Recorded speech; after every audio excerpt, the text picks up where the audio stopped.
السلام عليكم ورحمة الله وبركاته. إن الحمد لله نحمده ونستعينه ونستغفره ونعوذ بالله من شرور أنفسنا ومن سيئات أعمالنا. من يهده الله فلا مضل له ومن يضلل فلا هادي له. وأشهد أن لا إله إلا الله وحده لا شريك له وأشهد أن محمدا عبده ورسوله صلى الله تعالى عليه وعلى آله وصحبه وسلم تسليما كثيرا. أما بعد فقد قال الإمام البخاري رحمه الله تعالى باب اسم القاطع. قال حدثنا يحيى بن بكير قال حدثنا ليس عن عقيل عن ابن شهاب أن محمد بن جبير بن مطعم قال إن جبير بن مطعم أخبره أنه سمع النبي صلى الله عليه وسلم يقول لا يدخل الجنة قاطع. সম্মানিত ভাতৃমণ্ডলী, আল্লাহ রাব্বুল আলামিনের প্রশংসা এবং প্রিয় নবী সাল্লাল্লাহু আলাইহি সাল্লামের উপর সালাত ও সালামের পর আজ মঙ্গলবার 3রা রজব 1447 হিজরির মোতাবেক 23 ডিসেম্বর 2025 আমাদের ধারাবাহিক আলোচনা সহিহুল বুখারীর আচার ব্যবহার পর্ব নম্বর 5 ইমাম বুখারী রাহিমাহুল্লাহর এই পর্বের অধ্যায় নম্বর 11। এই অধ্যায় বলছেন ইমাম বুখারী রাহিমাহুল্লাহ বাবু ইসমিল কাতে। এই অধ্যায় হচ্ছে আত্মীয়তার সম্পর্ক ছিন্নকারীর গুনাহ সম্পর্কে। আত্মীয়দের সাথে যে সম্পর্ক ছিন্ন করে, সম্পর্ক রাখে না, সেই ব্যক্তির পাপ অন্যায় সম্পর্কে। সে গুনাহগার, সে পাপী, সে কাবিরা গুনাহ করছে। সম্পর্ক না রাখা আত্মীয়দের সাথে কাবিরা গুনাহ। কাবিরা গুনাহ না হলে জাহান্নামের শাস্তির কথা আসতো না। হাদিস 5984 নম্বর। বর্ণনা করছেন তাবেঈ মুহাম্মদ ইবনে জুবাইর ইবনে মুতঈম তার পিতা সম্পর্কে যে ইন্না জুবাইর ইবনে মুতঈমিন, জুবাইর বিন মুতঈম রাদিয়াল্লাহু তাআলা আনহু সাহাবী, আখবরাহু তাকে জানিয়েছেন, মানে তার আব্বা তাকে এই হাদিসটি জানিয়েছেন। কি জানিয়েছেন? আন্নাহু সামিআন নবী সাল্লাল্লাহু আলাইহি ওয়াসাল্লাম ইয়াকুল, তিনি নবী সাল্লাল্লাহু আলাইহি ওয়াসাল্লামকে বলতে শুনেছেন, সরাসরি শুনেছেন তার পিতা রাসূলুল্লাহ সাল্লাল্লাহু আলাইহি ওয়াসাল্লামের কাছে এই হাদিস, লা ইয়াদখুলুল জান্নাতা কাতিউন, জান্নাতে প্রবেশ করবে না আত্মীয়তার সম্পর্ক বিচ্ছিন্নকারী। যে আত্মীয়তার সম্পর্ক রাখে না সে ব্যক্তি জান্নাতে প্রবেশ করতে পারবে না, যাবে না। তাহলে কি সে কাফের? প্রশ্ন, তাহলে কি কাফের? কাফের জান্নাতে প্রবেশ করবে না, তাই না? মুসলিম যদি হয়, মুসলিম মানে জন্মসূত্রে মুসলিম না, আজকালকার মুসলিম না। মুসলিম মানে আল্লাহর খাতায় মুসলিম, ভোটার লিস্টে মুসলিম না, পাসপোর্টে মুসলিম না। কথা বোঝা গেছে না? আল্লাহর খাতায়, আমলনামায় অথবা লাহে মাহফুজে যদি লেখা থাকে যে এই মুসলিম আছে, ইসলাম থেকে বেরিয়ে যায়নি, তাহলে সে মুসলিম। আজকাল অধিকাংশ মুসলিম ইসলাম থেকে বেরিয়ে আছে, বিনা বাড়াবাড়িতে বলা যেত অধিকাংশ মুসলিম ইসলাম থেকে, ইসলামের গণ্ডি থেকে, বর্ডার থেকে বেরিয়ে আছে। যারা শিরিক করে ইসলাম থেকে বেরিয়ে যায়, তাই না? মাজার পূজা করে বা বলে ওলি গোস কুতুব দুনিয়াকে ধরে আছে, না হলে আল্লাহ মানুষের পাপের কারণে দুনিয়াকে কি করতো? ধ্বংস করে দিত। গোস কুতুবরা ধরে আছে, থেমে আছে, হ্যাঁ না? এই আকিদে অধিকাংশ সুফিদের, আর সুফি ইজমে বিশ্বাসী অধিকাংশ ভারত, বাংলাদেশ, পাকিস্তান মানুষ, পীরতন্ত্রে বিশ্বাসী, এটা কুফরি কথা। তারপরে যারা জেনারেল শিক্ষিত অধিকাংশ হচ্ছে সেকুলার, ধর্মনিরপেক্ষতা বিশ্বাসী, হয় নাস্তিক, একেবারে ঘোষিত নাস্তিক, আল্লাহ পরকাল বিশ্বাস করে না, অথবা সন্দিহান, সন্দেহ করাও কুফর। কেউ যদি সন্দেহ করে, বলছে আমি অবিশ্বাসী নয় কিন্তু আমার সন্দেহ আছে, সেও কাফের, মুসলমান না। সব ছাঁটাই হয়ে যাচ্ছে। কিন্তু ধর্মনিরপেক্ষতা, যে বলে আমি নিরপেক্ষ, আমি ইসলামের পক্ষেও না আর হিন্দু ধর্মের পক্ষেও না, খ্রিস্টান ধর্মের পক্ষেও না, আমি বৌদ্ধ ধর্মের পক্ষেও না, নিরপেক্ষ, নিউট্রাল, সে মুসলিম, সেও কাফের। অধিকাংশ জেনারেল শিক্ষিত এরকম। কলেজ, ইউনিভার্সিটির সাথে সম্পর্কিত যারা আছে তাদের মেজরিটি হচ্ছে এই, যারা রাজনৈতিক দলের সাথে জড়িত আছে তাদের সিংহভাগই এরকম। তাহলে বাছাই ছাঁটাই করতে করতে করতে করতে তো ওই যে হাদিসে আছে যে আদম আলাইহিস সালামকে আল্লাহ বলবেন, আখরেজ বা আসনা, জাহান্নামীকে বের করে দাও, তোমার সন্তান তুমি জাহান্নামীগুলোকে আলাদা করে দাও, ছাঁটাই করে দাও। তখন আদম আলাইহিস সালাম আল্লাহকে বলবেন যে আল্লাহ কতটি বের করব? কি বলবেন আল্লাহ? হ্যাঁ, 1999টি জাহান্নামে বের করে দাও। চিন্তা করুন, ওই অবস্থায় তো। জি। তারপরে বেনামাজি, নামাজ ছাড়া হচ্ছে কুফর। শতকরা 95 থেকে 98 জন বেনামাজি মুসলিম। যারা নামাজ পড়ে শুধু জুমা পড়ে তাদের ইসলামে কোনো অংশ নেই। এইখানে গেল এক ছাড়ে, বড় একটা অঙ্ক ছাড়াই হয়ে চলে গেল। বুঝতে পারছেন না? তাহলে বেঁচে আছে কয়জন মুসলিম আল্লাহর খাতায়, আমল নামাতে? এটা দেখার বিষয়। যদি ইসলাম টিকে থাকে, মানে 5 টাইম নামাজ আছে, 5 ওয়াক্ত নামাজি, বড় শিরক করেন না, এই পীর মুরিদিতে বিশ্বাসী না, এই মাজারে বিশ্বাসী না, গৌস কুতুব এসব কুফরিতে বিশ্বাসী না। বোঝা গেছে না? আর সেকুলার না, নাস্তিকও না, এসব নেই। কি অপরাধ আছে? শুধু যে আত্মীয়তার সম্পর্ক ছিন্ন করে রেখেছে। একজন নামাজি, আল্লাহ পরকালে বিশ্বাসী, ইসলামের গণ্ডিতে আছে, কিন্তু তার একটি অপরাধ কি? যে সে আত্মীয়দের সাথে সম্পর্ক রাখে না। আত্মীয় কাদেরকে বলা হয়? যাদের সাথে রাহিমের সম্পর্ক আছে। হ্যাঁ, আপনার জন্ম আমার জন্ম কিসের মাধ্যমে হয়েছে? বাবা মায়ের মিলনের মাধ্যমে। মানে বাবার বংশের কারো সাথে সম্পর্ক ছিন্ন করে রেখেছে, অথবা মায়ের বংশের কারো সাথে সম্পর্ক ছিন্ন করে রেখেছে, চাচার সাথে, চাচাতো ভাইয়ের সাথে, হ্যাঁ, অথবা ফুফুর সাথে সম্পর্ক ছিন্ন, উদাহরণস্বরূপ এইরকম। অথবা খালার সাথে, খালা, তার সাথে আত্মীয়তার সম্পর্ক আছে, খালুর সাথে নেই কিন্তু দূরের আত্মীয় বলা যেত। খালার খালু সমান না, কিন্তু আমাদের দেশের মানুষের মনে করে খালা খালু সমান, কারণ তারা স্বামী স্ত্রী, তারা স্বামী স্ত্রী আপন জায়গায় আছে, কিন্তু আপনার একটা খালা, আপনার মায়ের আরেকটা কে? আপনার খালাকে তালাক দিলে কেউই না সে, ঠিক না? দুইজনে অনেক পার্থক্য রয়েছে শরীয়তের দৃষ্টিতে। এই ফুফা আর ফুফু, ফুফু আপনার বাবার বোন, আর ফুফা এক্ষুনি তালাক দেবে দুশ্মন, কেউ না। হ্যাঁ, দুটোতে আসমান জমিনের পার্থক্য আছে এই দুই সম্পর্কে। তো তারপরেও সুসম্পর্ক রাখতে হবে, কিন্তু আত্মীয়তার সম্পর্ক ছিন্নকারী যদি মায়ের বংশের কারো সাথে, অথবা বাবার বংশের খালার সাথে, অথবা মামার সাথে, মামাতো ভাইয়ের সাথে, এদের সাথে যদি সম্পর্ক ছিন্ন রাখেন, তাহলে আপনি আত্মীয়তার সম্পর্ক ছিন্নকারী। বোঝা গেছে? আত্মীয়তার সম্পর্ক থাকতে হবে। যদি তাদের মধ্যে, অধিকাংশ আত্মীয়দের মধ্যে পাপ আছে, বিভিন্ন কাবিরা গুনাহ আছে, যতটা অপরাধ আছে ততটা ঘৃণা থাকবে, কিন্তু আত্মীয়তার সম্পর্ক এমনি থাকবে। এই নয় যে রাস্তায় দেখা হল, তোর সাথে কোনো কথা নেই, না তোর সাথে কথা বলবো না, এটা চলবে না, কোনো সম্পর্ক রাখবো না, দেখা সাক্ষাৎ করবো না, হ্যাঁ, দাওয়াত দিলে দাওয়াত নেব না, হ্যাঁ, দেখা সাক্ষাৎ করতে যাব না, আর আমার বাড়িতেও রাখবো না। এগুলো হচ্ছে আত্মীয়তার সম্পর্ক ছিন্ন করা। তবে পাপীদের ওপর অন্তরের ঘৃণা অবশ্যই থাকতে হবে। আত্মীয়তার সম্পর্ক মানে এই নয় যে আপনার, হ্যাঁ, বেনামাজি ভাই আর তাকে ভালোবাসবেন না, ভালোবাসা হারাম। বেনামাজি মামা খালা ভালোবাসবেন, ভালোবাসা হারাম। পাপ যার মধ্যে যতটা পাপ আছে ততটা ঘৃণা করা ফরজ। এর নাম হচ্ছে ওয়ালা এবং বারা।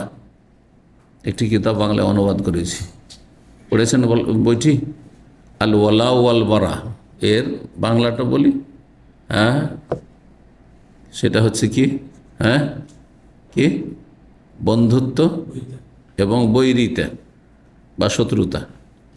শেখ সালেহুল ফৌজান হাফিজাহুল্লাহ তাআলার কিতাব। জি, কার সাথে আপনি বন্ধুত্ব রাখবেন, মিত্রতা রাখবেন, আর কার সাথে শত্রুতা রাখবেন, আর কতটা পরিমাণ রাখবেন। যে পুরো ফুল কাফের মুশরিক, তার সাথে পুরোপুরি বৈরিতা, আর যে পাক্কা মমিন একবার ইমানদার পর তার সাথে ফুল 100% তার সাথে মিত্রতা, ভালোবাসা, বোঝা গেছে না? আর যার মধ্যে যত পাপ আছে ততটা বৈরিতা, তার সাথে ঘৃণা, আর তার মধ্যে কিছু ভালো আছে ততটা তার সাথে মিত্রতা, মানে ভালোবাসা। মুসলিম সমাজে তার একটু নামাজি কিন্তু গীবত করে, তো ওই গীবত করার জন্য ওর উপরে ঘৃণা থাকতে হবে, আর নামাজির জন্য তাকে ভালোবাসতে, বোঝা গেছে? একজন লোক নামাজি কিন্তু বেদাতি, মুশরিক না, মাজার পূজারি নয়, কিন্তু বেদাত করে, মিলাদ করে, নিয়ত পড়ে, তারপরে বেদাতের জন্য বেদাতের পরিমাণ ঘৃণা থাকতে হবে, আর যে নামাজি বেনামাজি নয় সেজন্য অতটা ওর উপরে ভালোবাসা থাকতে হবে। এটার নাম হচ্ছে আল ওয়ালা ওয়াল ওয়ারা, এটি আকীদার বিষয়। এই জন্য সবচেয়ে বেশি ভালোবাসি আম্বিয়া রসুলগণকে, আর তার মধ্যে সবচেয়ে বেশি মুহাম্মদ রাসূলুল্লাহ সাল্লাল্লাহু আলাইহি ওয়াসাল্লাম, আমাদের রসুল, তাই না? তারপরে সাহাবায়ে কেরামদেরকে সবচেয়ে বেশি ভালোবাসি, ঠিক না? বাপ মার চাইতে বেশি ভালোবাসি। বাপ মার মধ্যে পাপ থাকলেও যতটা পাপ আছে ততটা ঘৃণা আছে, কিন্তু সাহাবায়ে কেরামদের উপর আমার ঘৃণা নেই, আপনার ঘৃণা নেই। ঘৃণা থাকলে আপনার মুনাফিক আপনি।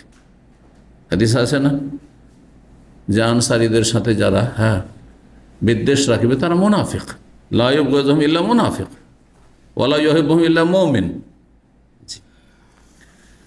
তো যাই হোক, আত্মীয়তার সম্পর্কের কথা বোঝাচ্ছিলাম, কারণ অনেকে এই বিষয়টি বুঝেন না বা আমল করেন না, না বোঝার কারণে হোক অথবা বুঝে সুঝে আমল করেন না। না, এটি হালকা বিষয় নাই, কিন্তু সম্পর্ক ছিন্ন করা হারাম মানে এই নয় যে ভালোবাসা রাখতে হবে।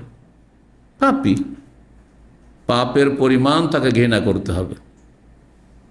যেমন ছোঁয়াচে রোগে আক্রান্ত, করোনার জামানা পার করে সবাই এসছেন, করোনার যুগে করোনার রোগী যদি থাকে, সর্দি কাশিও থাকে, আর আপনার আপনজন প্রিয়জন ঘনিষ্ঠ বন্ধু তো হাসপাতালে নিয়ে গেছেন, পাশে বসি, গাড়িতে বসি, নিয়ে যান না, দেখতে যাননি, তার সাথে খাওয়া দাওয়া করেননি, যেন সম্পর্ক ছিন্ন না, মোটেই করেননি, কিন্তু একটু দূরত্ব বজায় রেখে মাস্ক লাগিয়ে, যাতে তার ভাইরাস আমি আক্রান্ত না হয়। ঠিক তেমনই ঘৃণা এই জন্য থাকতে হবে যে পাপীকে ঘৃণা না করলে আপনিও পাপী হয়ে যাবেন, ওর তরিকায় চলতে লাগবেন, ওর ক্ষেত্রে আপনি দুর্বল হয়ে পড়বেন, আপনি ওর খারাপটাও ভালো লাগতে শুরু হয়ে যাবে। এমনটা হয় যে যাকে ভালোবাসে তার খারাপটা ভালো লাগে, আর যাকে ভালোবাসে না তার ভালোটাও খারাপ লাগে, বুঝছেন না?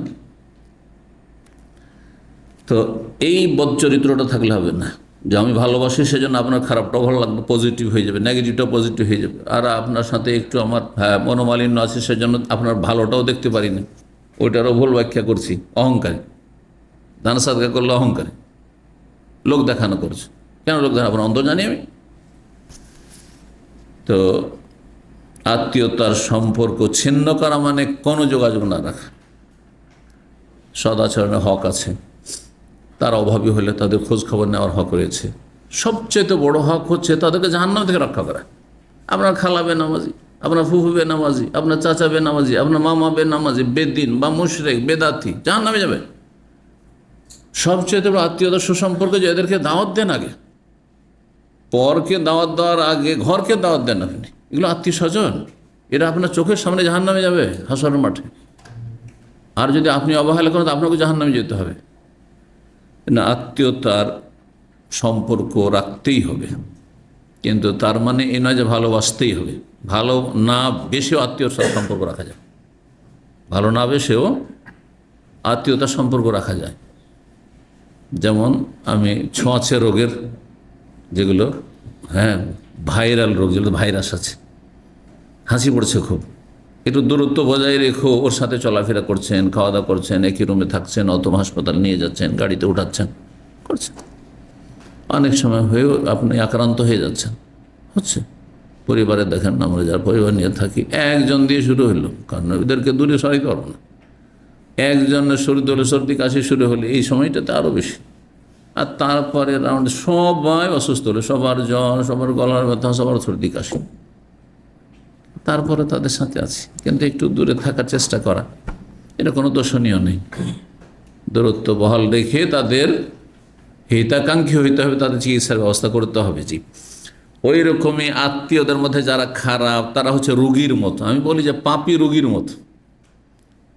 রোগী থেকে যেমন দূরত্ব থাকবেন কিন্তু রোগীকে ভালো করার চেষ্টা করবেন, তেমনি পাপীদের থেকে দূরে থাকবেন যাতে আপনি পাপী না হয়ে যান, ওদের মতো খারাপ না হয়ে যান, কিন্তু তাদেরকে ভালো বানাবার চেষ্টা করবেন, তাদের রোগ ভালো করার চেষ্টা করবেন। এর চাইতে ভালো উদাহরণ কিছু হয় না। তো লা ইয়াদখুলুল জান্নাতা কাতিউন, জান্নাতে যাবেন আত্মীয়তার সম্পর্ক ছিন্নকারী। আবার ফিরে আসি এত কথার পরে যে তাহলে কি আত্মীয়তার সম্পর্ক ছিন্ন করা কুফরি কাজ না ফাসিকি কাজ? ফাসিক কাজ, কাফের হয় না। কিন্তু জান্নাতে যাবে না যে বলা হয়েছে, এর ব্যাখ্যা কি? একটা শব্দ দিয়ে ব্যাখ্যা করতে পারবেন, সেটা কি? দখুলান আউয়ালিয়ান। প্রথমখানে জান্নাতে যাবে না, যতই মুসল্লি হোক না কেন, আর যতই সালাফি আর আহলে হাদিস হোক না কেন, আত্মীয়তার সম্পর্ক ছিন্নকারী আর যতই নেক আমল থাক না কেন, এই একটি অপরাধের কারণে প্রথমখানে জান্নাতে যেতে পারবে না। জাহান্নামে যাবে আর জ্বলে তারপরে আসবে। কাফফারা যখন মোচন হবে তখন আসবে, অথবা রাসূলুল্লাহ শাফাআত হবে, কোন আল্লাহর বান্দার শাফাআত হবে, হ্যাঁ, অথবা আল্লাহর রহমত হবে, সেটা ভিন্ন বিষয়। কখনো কখনো এই জাহান্নামের শাস্তির যে ধমক দেওয়া হয়েছে বা শাসানির কথা বলা হয়েছে, এটা রহমতের কারণে হালকা হয়ে যেতে পারে। এটা মনে রাখতে হবে যে আত্মীয়তার সম্পর্ক ছিন্নকারী জান্নাতে যাবে না মানে ওকে জাহান্নামে যেতেই হবে, এটা হচ্ছে আসল। কিন্তু আমরা তো গায়েব জানি না, হতে পারে আল্লাহর রহমত হয়ে গেছে। এই জন্য কবরের আযাব হচ্ছিল, সেখানে মাফ হয়ে গেছে হয়তো, অথবা দীর্ঘদিন কবরে আযাব চলার পরে ওতেই কাফারা হয়েছে, ওইখানে জাহান্নামের শাস্তি ভোগ করে নিয়েছে, তো জাহান্নামে যেতে হইল না। আমার একটি লেকচার আছে, জাহান্নামের আযাব থেকে রক্ষার 10টি উপায়, গুরুত্বপূর্ণ। কিন্তু ইমাম ইবনে তাইমিয়া রাহিমাহুল্লাহ, ইমাম ইবনে কাইয়্যিম আলোচনা করেছেন। পাপীর জন্য, ভালো মানুষের জন্য এটি কথা বলছেন। ভালো মানুষ তো, ভালো মানুষের আমল আছে, আমল আল্লাহর রহমতের ওসিলা হবে। আল্লাহর রহমতে সবাই জান্নাত যাবেন, কিন্তু আল্লাহর রহমতের মাধ্যম হবে কি? মানুষের ইমান এবং নেক আমল। কিন্তু পাপীর জন্য 10টি মাধ্যম আছে জাহান্নাম থেকে রক্ষার, যেগুলি বলার এখানে সময় নেই, কিন্তু আলোচনাটি শুনতে পারেন। যে তো জান্নাতে যাবে না আত্মীয়তা সম্পর্ক ছিলেন কাতেউন, মানে কাতেউল রাহিম বা কাতেউর রাহিম, আত্মীয়তার সম্পর্ক ছিন্নকারী, মানে প্রথমখানে জান্নাতে যাবে না। এটি হচ্ছে তার পানিশমেন্ট। যেমন আজকালকার আইন কানুনের, দেশের যে রাষ্ট্রীয় আইন, তাতে বিভিন্ন অপরাধের, ক্রাইমের বিভিন্ন শাস্তি আছে। মার্ডার কেসে 5 বছর জেল ধরেন, হ্যাঁ, একটা উদাহরণস্বরূপ বলছি। চোরের এতদিনের জেল, হ্যাঁ, ঘুষের, হ্যাঁ, এতদিনের জেল। কারণ সৌদি আরবে আমি যতটা জানি যে কোনো পুলিশকে ঘুষ দিতে গেছেন 1 বছর জেল ধরেন। একজন বাংলাদেশি, ওটা চিনতাম, সেটা বিয়ের সাথে সব ঠিক করেছে, বিয়ে করবে দেশে গিয়ে, অনেক বছর আগে, প্রায় 2000 সালের দিকে ঘটনা। তো দেশে যাবে আর গাড়ি চালাইতো, ড্রাইভিং করতো। তখনকার যুগে তো আর এই 3000 ছিল না, এখন তো সবাই ভয় পায়। তখন 500 রিয়াল দিয়ে কন্ট্রোল করা যেত না। হ্যাঁ, তো সিগন্যাল ক্রস করে চলে গেছে, হ্যাঁ, রেড হওয়ার পরে পুলিশে ধরে নিয়েছে। পুলিশে ধরে তো ভাবছে যে হয়তো 500 রিয়াল গানামার লাগবে, কি জেলও নিয়ে যেতে পারে, তো জেল থেকে বাঁচার জন্য। অথচ কয়েক ঘন্টার বা 2-1 দিনের জেল ছিল, হয়তো ছিল। 100 টাকা বকশিস দিতে গেছে ওকে। 100 টাকা যেমনই বের করে দিয়েছে, পুলিশটা ছিল ধার্মিক, অথচ সাথে সাথে ওকে গাড়িতে উঠিয়ে নিয়ে গিয়ে জেল হাজতের থানায় ঢুকিয়ে দিল, যে আমাকে রাষ্ট্র ঘুষ দিচ্ছিল। ছিল কেস কিসের? ট্রাফিক কেস ছিল, সামান্য হালকা ছিল। হ্যাঁ, হয়তো 500 টাকা লাগতো বা মায়াটা হয়ে যেত, কিন্তু ঘুষ দেওয়ার কারণে কি হলো, ও জেলে চলে গেল। আর গিয়ে জেলে বক্তব্য করতে গেছি, ওই ছেলেটাকে চিনতাম, যে ওখানে হাজির। আরে এখানে কেন এই ছেলেটা? তো জানতাম যে নামাজ ছেলেটা। তো বলছে যে এইরকম ব্যাপার, 100 টাকা আমি ঘুষ বকশিস দিতে গেছিলাম, আর সাথে সাথে উঠিয়ে নিয়ে আমাকে জেলে পাঠিয়ে দিয়েছে। এখন সাজা বেশি 1 বছর সাজা হয়েছে। বিয়ের স্বপ্ন সব চোরমার হয়ে 1 বছর পরে, বুঝতে পারছেন না? এই জন্য কখনো একটা অপরাধ ঢাকার জন্য অন্য কোনো অপরাধ করবেন না। আজকাল সফরে গেলে অনেকে ধরা পড়ে গেছে ঘুষ দিতে যায়, বাঙালি কিছু দালাল ছাড়া আছে এগুলোতে আশেপাশে। এই দালালগুলো কিছু পয়সা খায় আর তারপরে পয়সা দেয়। এক হারামখোর পয়সা খায়, তারপরে আর এক হারামখোরকে পয়সা দেয়, দিয়ে এইভাবে ছুটায়। এগুলো কাজে যাবেন না। যার নসিব আছে হয়ে গেছে হয়ে গেছে। কিছু নামাজের লোক এরকম দেখি ধরা খেয়েছে, এখন 2 নম্বর রাস্তা খুঁজে। আউযুবিল্লাহ। একজন আশ্চর্য, আমাকে জিজ্ঞাসা করেছে কোনো রাস্তা আছে ছাড়াবার জন্য। আরে ভাই, কোনো কাউকে পরিচিত ব্যক্তি দিয়ে হয়তো হয়, কোনো টাকা পয়সা দিয়ে কোনো রাস্তা আছে, এই কথা আমাকে জিজ্ঞেস করবেন আপনি? জীবনে আমি কল্পনাতে নিয়ে আসি না যে আইন বিরোধী কোনো কাজ করবো। এইটা আমার কল্পনার বাইরে। সে যা হবে তকদিরে, বুঝতে পেরেছেন? কথা হচ্ছে যে আইনকে শ্রদ্ধা করা, মেনে চলা, এটি দিন দুনিয়া সব ক্ষেত্রে আপনার জন্য নিরাপদ। আল্লাহ হেফাজত করুন। এই দিনদারি চলবে না যে আমি নামাজ পড়ি সহি আকীদার এদিকে ঘুষ দিচ্ছি, হ্যাঁ, আমার আত্মীয়কে সফরজেল থেকে বের করার জন্য। হারাম কাজ এটা আপনার জন্য। কোন সহি আকীদার হইলেন আপনি যে হারাম কাজ করবেন? আপনার আত্মীয়কে ছাড়াইতে হবে। যা হয়েছে হয়েছে, চলে যাবে। নাহলে কোনো পরিচিত লোক পেলে ছাড়ান, যদি পরিচিতের মাধ্যমে, সেটা আলাদা কথা। কিন্তু ঘুষের রাস্তা হারাম, কাবিরা গুনাহ, জাহান্নামে যাওয়ার কাজ। আল্লাহ হিদায়াত করুন। জান্নাতে যাবেন আত্মীয়তার সম্পর্ক ছিন্নকারী, তাহলে বুঝতে পারলেন, মানে প্রথমখানে জান্নাতে যাবেন না। এই নয় যে চিরস্থায়ী জাহান্নামী। চিরস্থায়ী জাহান্নামী একমাত্র কে? যার ঈমান ভঙ্গ হয়েছে, যে কাফের, ইসলামের গণ্ডিতে নেই, সেই নিয়ে হয়তো অমুসলিম, অথবা ইসলামে জন্ম নিয়েছিল কিন্তু ইসলামের মধ্যে থাকেনি, 14 বছর পর্যন্ত ইসলামের মধ্যে এমনিতে থাকে।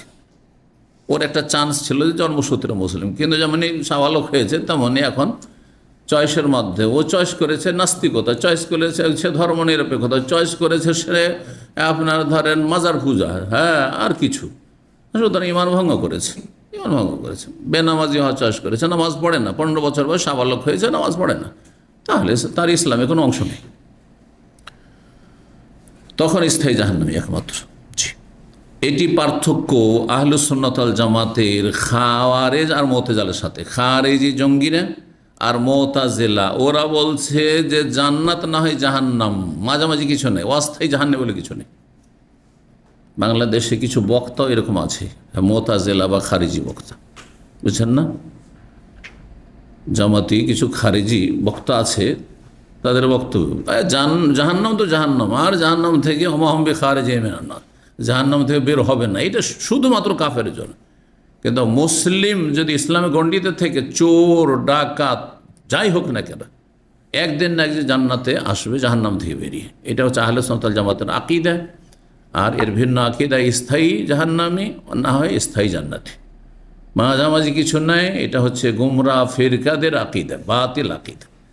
আল্লাহ এ ভ্রান্ত আকীদা থেকে হেফাজত করুক। 12 নম্বর অধ্যায় হচ্ছে বাবু মান বসাতাল্লাহ ফির রিজক লিসালাতির রাহিম। এই অধ্যায় হচ্ছে কারো যদি রিজকের দ্বারকে প্রশস্ত করা হয়, কারো রুজিকে প্রশস্ত করা হয়, মানে আল্লাহ রাব্বুল আলামিন আপনার রুজি, রুজি মানে সাধারণ মানুষরা বুঝে যে শুধু টাকা পয়সা, খাওয়া দাওয়া, তাই না? রুজি মানে আপনার ভাগ, আপনার অংশ। রিজকের শাব্দিক অর্থে হচ্ছে নসিব, মানে আপনার ভাগ, অংশ। আপনার অংশ এলমে, আপনার অংশ আমলে, আপনার অংশ আয়ুতে, আপনার আমার অংশ হচ্ছে রিজিকে, টাকা পয়সায়, হ্যাঁ, আপনার অংশ হচ্ছে সুস্থতায়, সুস্থতা রিজিক, আপনার সব কিছু রিজিক। তো আপনার ভাগে যা কিছু আল্লাহ বন্টন করে দিয়েছেন এটার নাম রিজিক। কিন্তু রিজিক শব্দটিকে বাংলাভাষী বা উর্দু ভাষীরা কি করেছে, একেবারে সীমিত করে দিয়েছে যে আমি, হ্যাঁ, আল্লাহ আমাকে অনেক রিজিক দিয়েছেন, মানে আয়ু বুঝে না, সুস্থতা বুঝে না, ছেলে মেয়েকে রিজিক বলে না।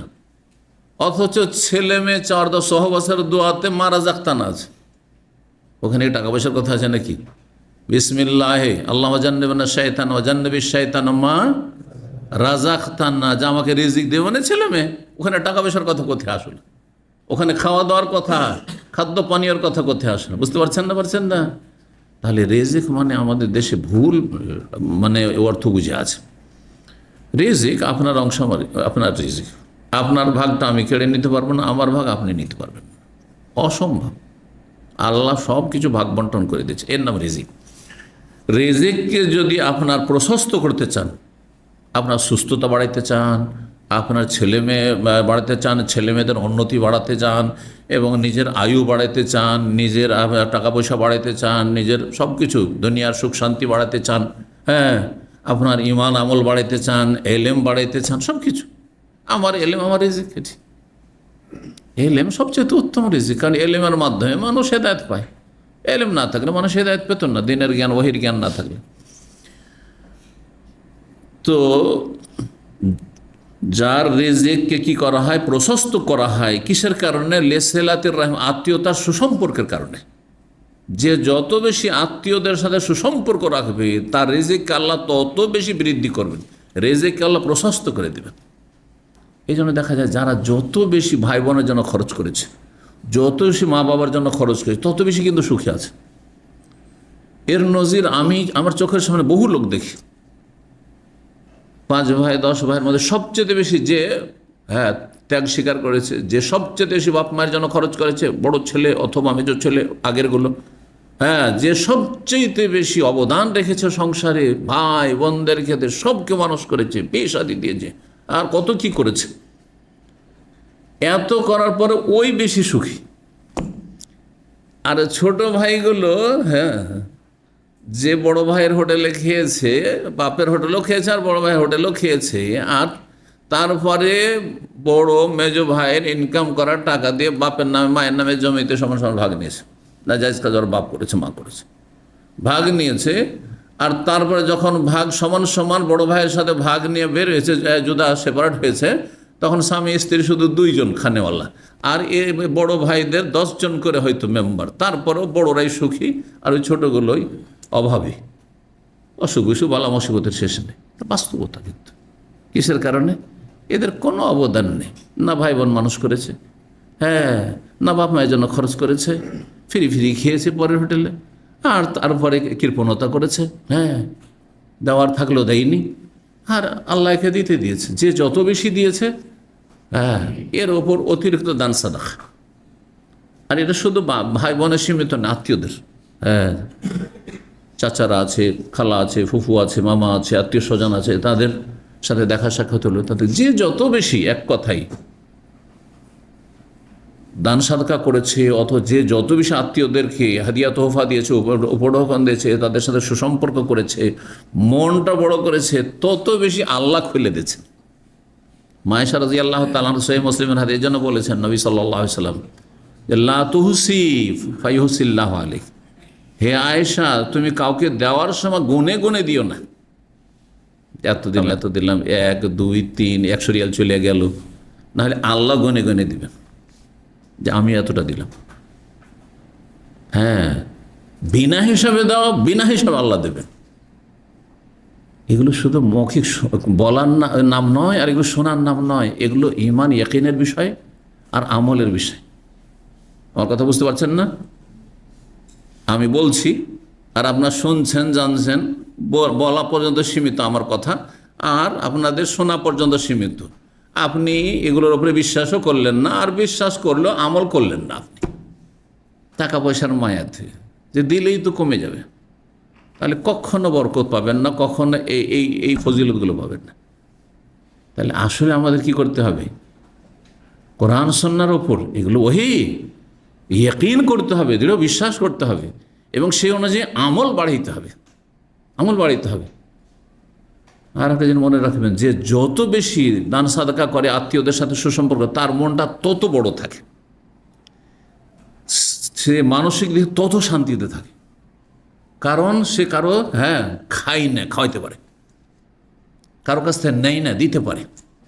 মনটা বড় থাকে, আর মনটা বড় থাকলে মন প্রশস্ত হয়। এটাকে কোরআন ভাষায় শারহুস সাদর বলা হয়েছে। একটি সূরার নাম আলাম নাশরাহ লাকা সাদরাক। নবী সাল্লাল্লাহু আলাইহি ওয়াসাল্লাম সম্পর্কে আল্লাহ বলছেন, এবং মুমিনদের সম্পর্কে অন্য আয়াতে বলা হয়েছে, তোমার অন্তরটিকে আমি কি প্রশস্ত করে দিনি, অন্তরকে কি তোমার উন্মুক্ত করে দিনি, একবার উদার করে দিনি। উদার মনের মানুষ সবাই প্রশংসা করবে, উদার মনের মানুষ শান্তি পাবে না, তাদের কখনো ডিপ্রেশন হয় না, হার্ট অ্যাটাকের ঝুঁকি কম থাকে, বুঝতে পেরেছেন? টেনশন থাকে না, কারণ কাউকে দেওয়ার পরে দুনিয়ার আশা করে না, আল্লাহ সন্তুষ্ট দিতে থাকে।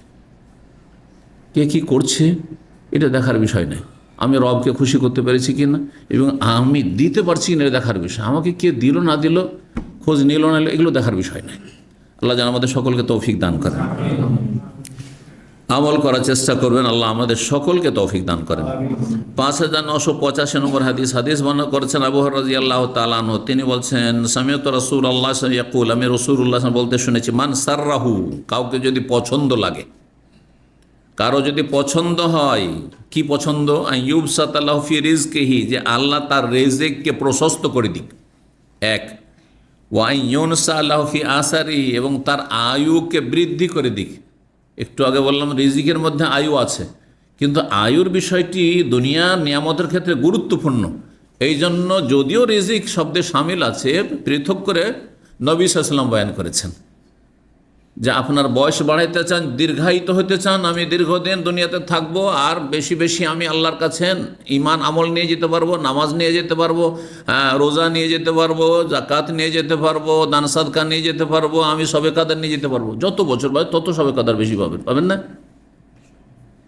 তার একজন ভালো মানুষ যত বাঁচবে তার জন্য তত বেনিফিট, আর খারাপ মানুষ যত বেশি বাঁচবে তার জন্য তত বেশি আযাব শাস্তি বাড়বে। কেন? প্রতিদিন তার গুনহার বোঝা বাড়তি আছে। এই জন্য খারাপ মানুষ দুনিয়া থেকে চলে গেলেই তার কল্যাণ আছে এবং মানব জাতিরও কল্যাণ আছে, কারণ তার কারণে আল্লাহর গজব আসছে দুনিয়ায়। তো মানব জাতি আরাম পেল, আর তারও গুনহার বোঝাটা কম থাকলো, শাস্তি কম হইল। একটা লোক পাপ করে যদি 50 বছর বাঁচে, আর একটা লোক পাপ করে 100 বছর বাঁচে, তো 100 বছরের গুনহা। তো কেউ যদি পছন্দ করে নিজের জন্য কি, যে তার রিজিককে প্রশস্ত করা হোক আর তার আয়ু বৃদ্ধি করা হোক, ফালিয়াসিল রাহিমাহু, তাহলে সে যেন তার আত্মীয়দের সাথে সুসম্পর্ক অক্ষুণ্ণ রাখে, সুসম্পর্ক বজায় রাখে বা বহাল রাখে। 5986 নম্বর হাদিস বর্ণনা করেছেন আনাস ইবনে মালিক রাদিয়াল্লাহু তাআলা আনহু। তাহলে একই হাদিস আবু হুরায়রা বর্ণনা করেছেন আর আনাসও বর্ণনা করেছেন। বলছেন আন্না রাসূলুল্লাহ সাল্লাল্লাহু আলাইহি ওয়াসাল্লাম, রাসূল বলেছেন, মান আহাব্বা, কেউ যদি পছন্দ করে, ওইটাতে হচ্ছে মান সাররাহু, কাউকে যদি খুশি লাগে, আমাকে ভালো লাগছে যে আমার বয়স বৃদ্ধি হোক, বেশি বেশি নেক আমল নিয়ে আল্লাহর কাছে যেতে পারো, আমি ওই দুনিয়া বেশি ভালো খেতে পাবো, ভোগ বিলাস করতে পারবো, এগুলো দুনিয়ার ধান্দা আমার নেই। একজন মুমিন বান্দার ধান্দা হবে কি, যে আমি যদি আরও 20-30টা বছর বাঁচতে পারি তো 20-30টা রমজান পাবো, হ্যাঁ 20-30টা আমি হজ পাবো, হ্যাঁ আর প্রতি বছর হয়তো কয়েকটা করে উমরা করছে, এই উমরাগুলি পাবো, আর তারপরে আমি সাবে কাদার পাবো। হয়তো এইভাবে চিন্তা করবে, আমি আরাফা রোজা পাবো, মহরমের রোজা পাবো, কত কত নেক আমল। তাহলে এভাবে চিন্তা করতে হবে তাকে। আপনি আপনার মতো আমল চিন্তা করবেন, আপনি আল্লাহওয়ালা মানুষ, ধার্মিক মানুষ, আখেরাতমুখী, আপনি আখেরাতের চিন্তা করবেন। আচ্ছা দুনিয়াদার পেটুক, সে পেটের চিন্তা করবে, বেশি দিন থাকলে বেশি খাবে, বেশি ভোগ বিলাস করবে। মান আহাব্বা, যে ভালোবাসে, ইউনসা লাহু ফি রিজকি, যে তার রিজিককে প্রশস্ত করা হোক, ও ইউনসা লাহু ফি আসে, ইউনসা মানে ইউআখার, হ্যাঁ তার আয়ু বৃদ্ধি করা হোক। বৃদ্ধি করা হচ্ছে শাব্দিক অর্থ, ইউনসান মানে বিলম্ব করা, মানে তার মরণে বিলম্ব করা হোক, তার মানে আয়ু বৃদ্ধি করা হোক, ঠিক তাকে দীর্ঘায়িত করা হোক। তাহলে কি করুক, ফালিয়াসের রাহমাহু, সে যেন আত্মীয়তার সুসম্পর্ক অটুট রাখে বা অখণ্ড রাখে। 13 নম্বর অধ্যায় বলছে বাবনী মান ওয়াসালাহুল্লাহ, যে ব্যক্তি আত্মীয়তার সাথে সুসম্পর্ক রাখবে, আল্লাহও তার সাথে ভালো সম্পর্ক রাখবে। আল্লাহর সাথে যদি সম্পর্ক মজবুত রাখতে চান, গভীর রাখতে চান, তাহলে আত্মীয়দের সাথে সম্পর্ক ভালো রাখেন। যত বেশি আত্মীয়দের সাথে সম্পর্ক ভালো আছে, তত আল্লাহর সাথে আপনার সম্পর্ক ভালো আছে। শুধু নামাজ দিয়ে আল্লাহর সাথে সম্পর্ক হয় না, কিন্তু নামাজ ছাড়াও আবার হয় না। কারণ বেনামাজিরা বলে যে আমি আত্মীয়দের সাথে অনেক কিছু করি, এই তো হাদিস, মানে ওয়াসালাহুল্লাহ, যে আত্মীয়দের সাথে সুসম্পর্ক রাখবে, আল্লাহর সাথে তার সুসম্পর্ক। কিন্তু একটা দিয়ে তো সুসম্পর্ক আল্লাহর সাথে থাকে না, তার আগে এবাদত, আর সবচেয়ে গুরুত্বপূর্ণ এবাদত মুসলিম জীবনে 5 ওয়াক্ত সালাত। সুতরাং 5 ওয়াক্ত সালাত না থাকলে আত্মীয়দের সাথে সুসম্পর্ক রেখে আল্লাহর সাথে আপনি সুসম্পর্ক রাখবেন, এটা অসম্ভব কথা। আগেরটা আগে, নামাজের গুরুত্ব বেশি না আত্মীয়তার সুসম্পর্কের গুরুত্ব বেশি? দুটোতে তুলনা করলে আগে নামাজের গুরুত্ব। কিন্তু যেমন নামাজ ছাড়া জান্নাত নেই, তেমনি আত্মীয়তার সুসম্পর্ক ছাড়া জান্নাত নেই। হালকা বিষয় মনে করলে হবে না। 5987 নম্বর হাদিস বর্ণনা করছেন মুআবিয়া ইবনে আবি মুজাররিদ বলছেন, সামিআতু আম্মি, আমার চাচা সাঈদ ইবনে ইয়াসার থেকে শুনেছি, তিনি হাদিস বর্ণনা করেছেন আবু হুরায়রা রাদিয়াল্লাহু তাআলা আনহু থেকে। নবী সাল্লাল্লাহু আলাইহি ওয়াসাল্লাম বলেন, ইন্নাল্লাহা খালাকাল খালকা, আল্লাহ রাব্বুল সমস্ত সৃষ্টিকুলকে সৃষ্টি করলেন, আসমান জমিন এবং এই উভয়ের মাঝে এবং ভূগর্ভে যা কিছু আছে সব কিছু আল্লাহ সৃষ্টি করলেন। কয় দিনে সৃষ্টি করেছেন? 6 দিনে সৃষ্টি করেছেন। জি, আল্লাহ সমস্ত সৃষ্টিগুলোকে সৃষ্টি করলেন। সমস্ত কেন বললাম? যেমন আলহামদ মানে সমস্ত প্রশংসা, ওই রকম আল খালক মানে সমস্ত সৃষ্টি। আলিফ লাম এটাকে আরবি গ্রামার বলে ইস্তেগরাক, যাবতীয় অর্থ হয়। হাত্তা ইযা ফারাগা মিন খালকি, যখন আল্লাহ সৃষ্টি করে অবসর হলেন মানে সমাপ্ত করলেন, সৃষ্টি করা শেষ করলেন। আল্লাহ রাব্বুল আলামিন এক কথায় কোন দিয়ে তো সব সৃষ্টি করে দিতে পারতেন, তো 6 দিন কেন লাগাইলেন? এটা নাস্তিকরা অনেক সময় প্রশ্ন করে, বুঝছেন না? এটা আমাদেরকে শেখানোর জন্য, হ্যাঁ আমাদেরকে শেখানোর জন্য, কারণ আমাদের সীমিত ক্ষমতা দেওয়া হয়েছে। কোনো যদি কাজ করতে চান তাহলে আপনাকে নিয়মিত লেগে থাকতে হবে, হ্যাঁ লেগে থাকতে হবে, অধৈর্য হইলে হবে না। আল্লাহ রাব্বুল যেখানে এক মুহূর্তের মধ্যে কোন দিয়ে সব কিছু সৃষ্টি করতে পারতেন, তিনিও 6 দিনে সব কিছু সৃষ্টি করেছেন, তাহলে আমাদেরকে লেগে থাকতে হবে না? যারা এলমের ময়দানে আছেন দীর্ঘদিন লেগে থাকতে হবে। কিছুদিন ইসলামী সেন্টার আসা বলছে যথেষ্ট শিক্ষা হয়ে গেছে, এখন মুফতি হয়ে গেছি হোয়াটসঅ্যাপ গ্রুপে, এটা হইলে হবে না। এখন আর শেখার প্রয়োজন নেই, এটা হইলে হবে না। আপনাকে লেগে থাকতে হবে, ইবাদত বন্দেগীতে সারা জীবন লেগে থাকতে হবে, এলম শিখায় সারা জীবন লেগে থাকতে হবে। কি আওয়াজ আসছে না? ঠিক, হ্যাঁ কম আছে তো। হাত্তা ইযা ফারাগা মিন খালকিহি, যখন আল্লাহ রাব্বুল শেষ করলেন তার সৃষ্টি, কালাতির রাহিমু, তার মধ্যে একটি সৃষ্টি আল্লাহর হচ্ছে আত্মীয়তার সম্পর্ক, রাহিমের সম্পর্ক। রাহিম মানে কিন্তু মাতৃগর্ভ, জরায়ু, জরায়ু বাচ্চা দানে যেটাতে বাচ্চা থাকে, গর্ভধারণ করে মায়েরা। এর রাহিম আল্লাহর কাছে এই যে আত্মীয়তার সম্পর্ক, আত্মীয়তার সম্পর্ক অদৃশ্য জিনিস, কিন্তু এমন না যে দৃশ্য। যেমন আমাদের আল্লাহ আস্তে আস্তে আত্মীয়তার সম্পর্ক অদৃশ্য জিনিস, কিন্তু অদৃশ্যকে আল্লাহ রাব্বুল আলামিন, আমাদের কাছে অদৃশ্য কিন্তু আল্লাহ রাব্বুল আলামিনের কাছে সব কিছুই সহজ, তাই না? এই জন্য আমাদের আমলগণ, নেকি আর গুনাহ আছে না নেই? নেকিও আছে, গুনাহ আছে। নেকি গুনাহ দৃশ্য না অদৃশ্য? এর কি ওজন আছে নাকি? তো হাসর মাঠে দাঁড়িয়ে পারলে ওজন হবে, দাঁড়িয়ে পারলে ওজন হয়, ধান গম পাট যেগুলোর ওজন আছে এইগুলোর ওজন হয়। এবার নেকি আর গুনার ওজন হয়। হ্যাঁ, এককালে যখন এই ধরনের অদৃশ্য জিনিসগুলো ওজন হইতো না, হ্যাঁ সায়েন্স টেকনোলজি এত উন্নতি করেনি, তখন একদল অস্বীকার করেছে, নেকি গুনার ওজনকে অস্বীকার করেছে। গোমরা ইমাম বুখারী রাহিমাহুল্লাহ তাদের খণ্ডন করেছেন, রদ করেছেন।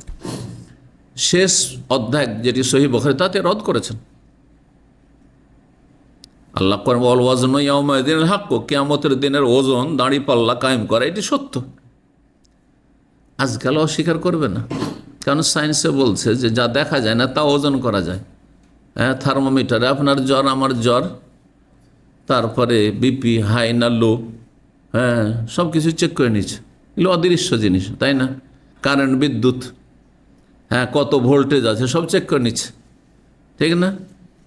তারপরে বাতাসের গতি, তারপরে এই যে আপনার যেটাকে বলা হচ্ছে টেম্পারেচার, এখন এই শীতকালে এখন দামামের টেম্পারেচার কত, তাই না? কোনো দেশে মাইনাস চলছে, কোনো দেশে প্লাস চলছে, কোনো দেশে এখন এখনও পৃথিবীতে আছে অনেক জায়গায় গ্রীষ্মকাল, অনেক জায়গায় আছে পৃথিবীতে। এই না যে সারা দুনিয়াতে শীতকাল চলছে, যদিও অধিকাংশ বিশ্বে এখন শীতকাল চলছে, কিন্তু কিছু কিছু বিশ্বের জায়গা আছে, দেশ আছে এখন একবারে গরমের সময়। এই যে মাপগুলো, এই মাপগুলো মানুষ যখন জানতে শিখে নিয়েছে, তখন আর অস্বীকার করার কিছু নেই যে নেকি গুনাহ আল্লাহ, মানুষই যখন ওজোর করে নিচ্ছে আনসিন জিনিসকে, অদৃশ্য জিনিসকে, যেটা দেখা যায় না, তো রব্বুল আলামিন কি করতে পারে? সবই করতে পারেন, ঠিক না? জি। তো আত্মীয়তার সুসম্পর্ক, আত্মীয়তার সম্পর্ক কি করলো? আল্লাহর সামনে দাঁড়িয়ে গেল। এটি আল্লাহর একটি সৃষ্টি। আর আল্লাহর কাছে আশ্রয় চাইলো। এবার ঠিক আছে, হাযা মাকামুল আয়েযে বিকা মিনাল কাতিয়াতে, আল্লাহ এই জায়গায় হচ্ছে আত্মীয়তার সম্পর্ক ছিন্ন করা থেকে আশ্রয় গ্রহণের জায়গা। আল্লাহ তোমার আরশের কাছে এসে আমি আশ্রয় চাইছি আত্মীয়তার সম্পর্ক ছিন্ন করা থেকে। এই আত্মীয়তার সম্পর্কই দোয়া করছে যে আল্লাহ আমার সাথে, আমি কি জিনিসটি, এই আত্মীয়তার সম্পর্ক যা অদৃশ্য জিনিস, আল্লাহর কাছে দরখাস্ত করছে, পানা চাইছে যে আমার সাথে সম্পর্ক ছিন্ন যেন কোনো মানুষ না করে।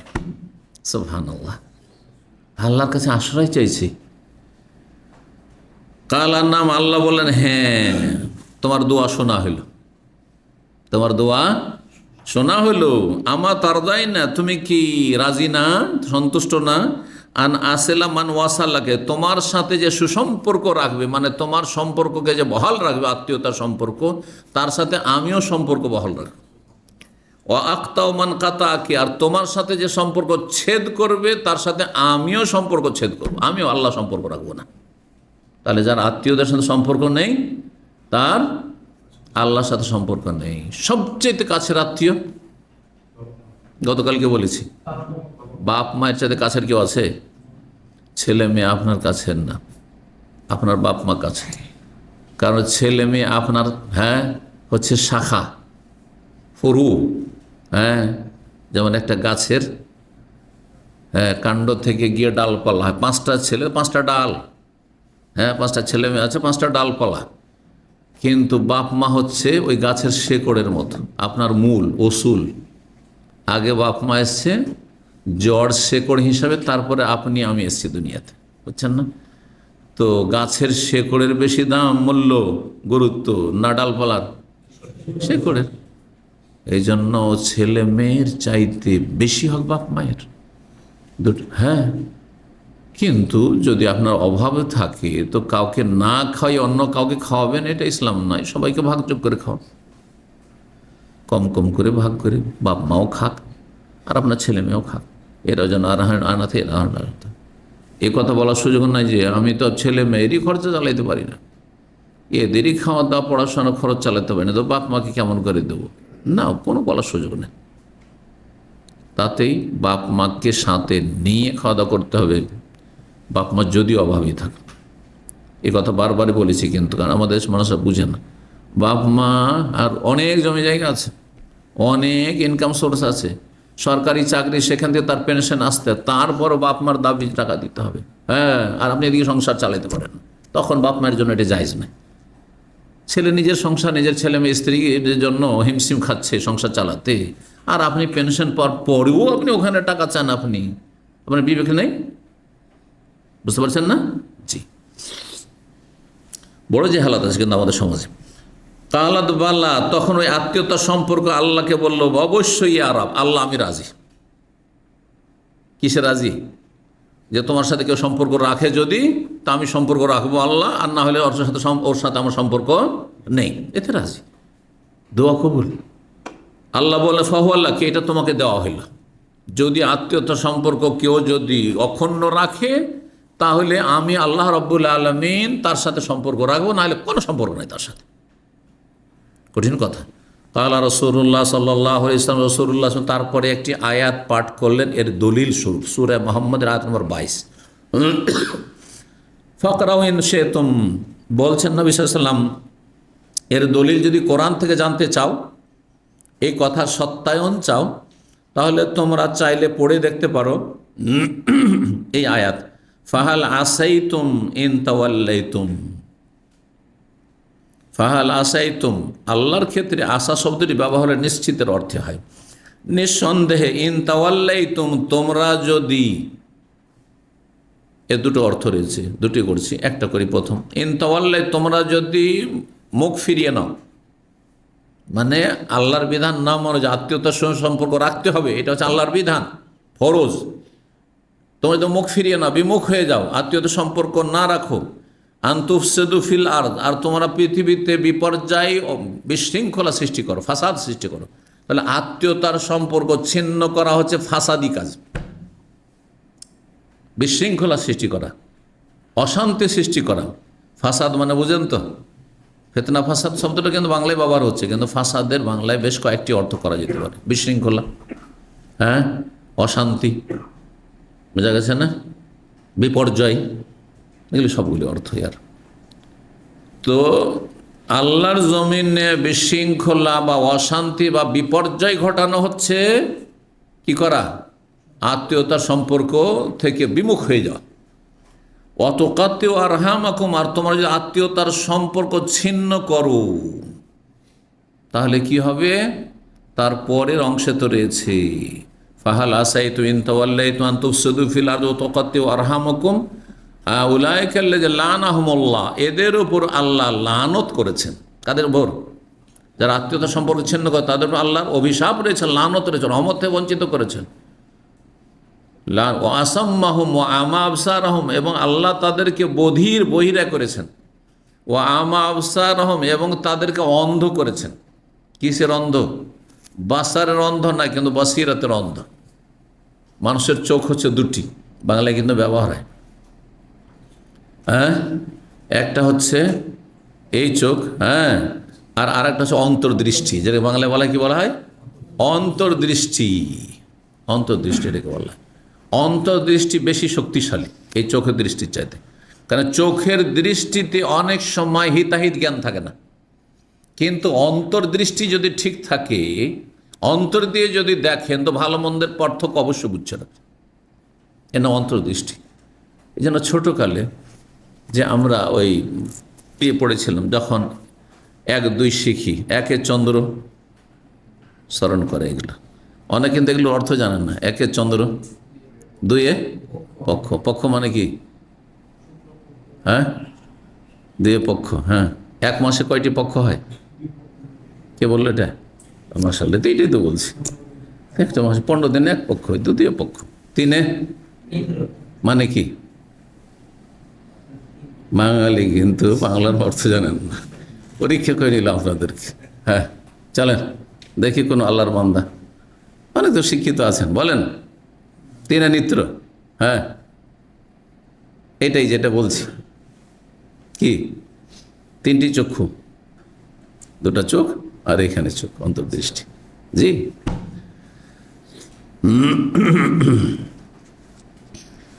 চলেন, ফেল করে গেলেন আপনারা। হ্যাঁ, এ হচ্ছে অবস্থা। জি, রাষ্ট্রীয় ভাষা সম্পর্কে। হ্যাঁ, জাতীয় ভাষা, রাষ্ট্রীয় ভাষা, চলেন দিন দিনে সবই শিখতে হবে। উলাইকা আল্লাযিনা লানাহুমুল্লাহ, আল্লাহ লানত তাহলে কার ওপর? যারা আত্মীয়তার সম্পর্ক ছিন্ন করে, তাদেরকে আল্লাহ বধির করেছেন। কানের শ্রবণ শক্তি থেকেও ভালো কথা শোনে না, আর চোখ থেকেও দেখেন না। জি, 5988 নম্বর হাদিস বর্ণনা করছেন আবু হুরায়রা রাদিয়াল্লাহু তাআলা আনহু। তিনি বলেন, নবী সাল্লাল্লাহু আলাইহি ওয়াসাল্লাম বলেছেন, আর রাহিমু শাজানাতু মিনার রহমান। রাহিম আত্মীয়তার সম্পর্ক হচ্ছে রহমান পরম করুণাময় আল্লাহর পক্ষ থেকে একটি মূল শিকড়। শাজানাতুন বলা হয় গাছের যে শিকড়গুলি আঁকা বাঁকা হয়ে চারিদিকে ছড়িয়ে থাকে, আর একটা আরেকটার মধ্যে ঢুকে থাকে। দেখেছেন গাছের জড়? না দেখেন নেই? হ্যাঁ, গাছের জড়গুলি কেমন হয়ে থাকে? এমন আঁকা বাঁকা হয়ে আছে, আর একটা আরেকটার মধ্যে ঢুকে আছে। হ্যাঁ হ্যাঁ, ওসুলুস শাজার আল মুতাশাবিকা, একটা আরেকটার মধ্যে ঢুকে আছে। কত শক্ত হয়ে আছে, যত বেশি ঢুকে থাকে তত শক্ত সম্পর্ক, তাই না? ঠিক আত্মীয়তার সম্পর্কটা ওই রকম, আত্মীয়তার সাথে এইরকম সম্পর্ক থাকতাম। এটি হচ্ছে শাব্দিক অর্থ, সূক্ষ্ম অর্থ। বাংলা অর্থ করতে গিয়ে অনেকে ভাব অর্থ করেছে এটি হচ্ছে আল্লাহর পক্ষ থেকে আত্মীয়তার সম্পর্ক রক্ষার একটি ঢাল, কিন্তু ঢাল শাব্দিক অর্থের সাথে কোনো সম্পর্ক নেই। আমি যেটি বললাম সেটি সবচেয়ে সূক্ষ্ম অর্থ। ফাকাল আল্লাহ, আল্লাহ রাব্বুল আলামিন বললেন আত্মীয়তার সম্পর্ক মান ওয়াসালাকে, আল্লাহ সম্বোধন করে বলেছিলেন কাকে? এই আত্মীয়তার সম্পর্ককে, যখন আল্লাহর কাছে পানা চেয়েছিল, আশ্রয় চেয়েছিল। মান ওয়াসালাকে, ওয়াসাল তো, যে তোমার সাথে সুসম্পর্ক রাখবে তাকে আমি আমার সাথে মিলিয়ে দেব, তার সাথে সুসম্পর্ক রাখবো। অমান কাতা আকে কাতা তহু, আর যে তোমার সাথে সম্পর্ক ছিন্ন করবে তার সাথে আমি সম্পর্ক ছিন্ন করবো, রাব্বুল আলামিন বলছেন। হাদিসে কুদসি 5989 নম্বর হাদিস। হাদিস বর্ণনা করছেন মা আয়েশা রাদিয়াল্লাহু তাআলা আনহা, নবী সাল্লাল্লাহু আলাইহি ওয়াসাল্লামের সহধর্মিণী, নবী সাল্লাল্লাহু আলাইহি ওয়াসাল্লাম থেকে বর্ণনা করে বলছেন, আর রাহিমু শাজানাতুন, আত্মীয়তার সম্পর্ক হচ্ছে শাজানাতুন, একটু বললাম গাছের শেকড়ের মতো, গাছের মূল বা শেকড়ের মতো। ফামান ওয়াসাল্লাহা, এই আত্মীয়তার সম্পর্ককে যে মিলিত রাখবে, ওয়াসালতুহু, আল্লাহ বলছেন তাকে আমি মিলিয়ে নেব আমার সাথে। ওমান কাতা আহার, যে এটিকে সে ছেদ করবে, ছিন্ন করবে, কাতা, তো তার সাথে আমি সম্পর্ক ছিন্ন করবো। আল্লাহু আকবার।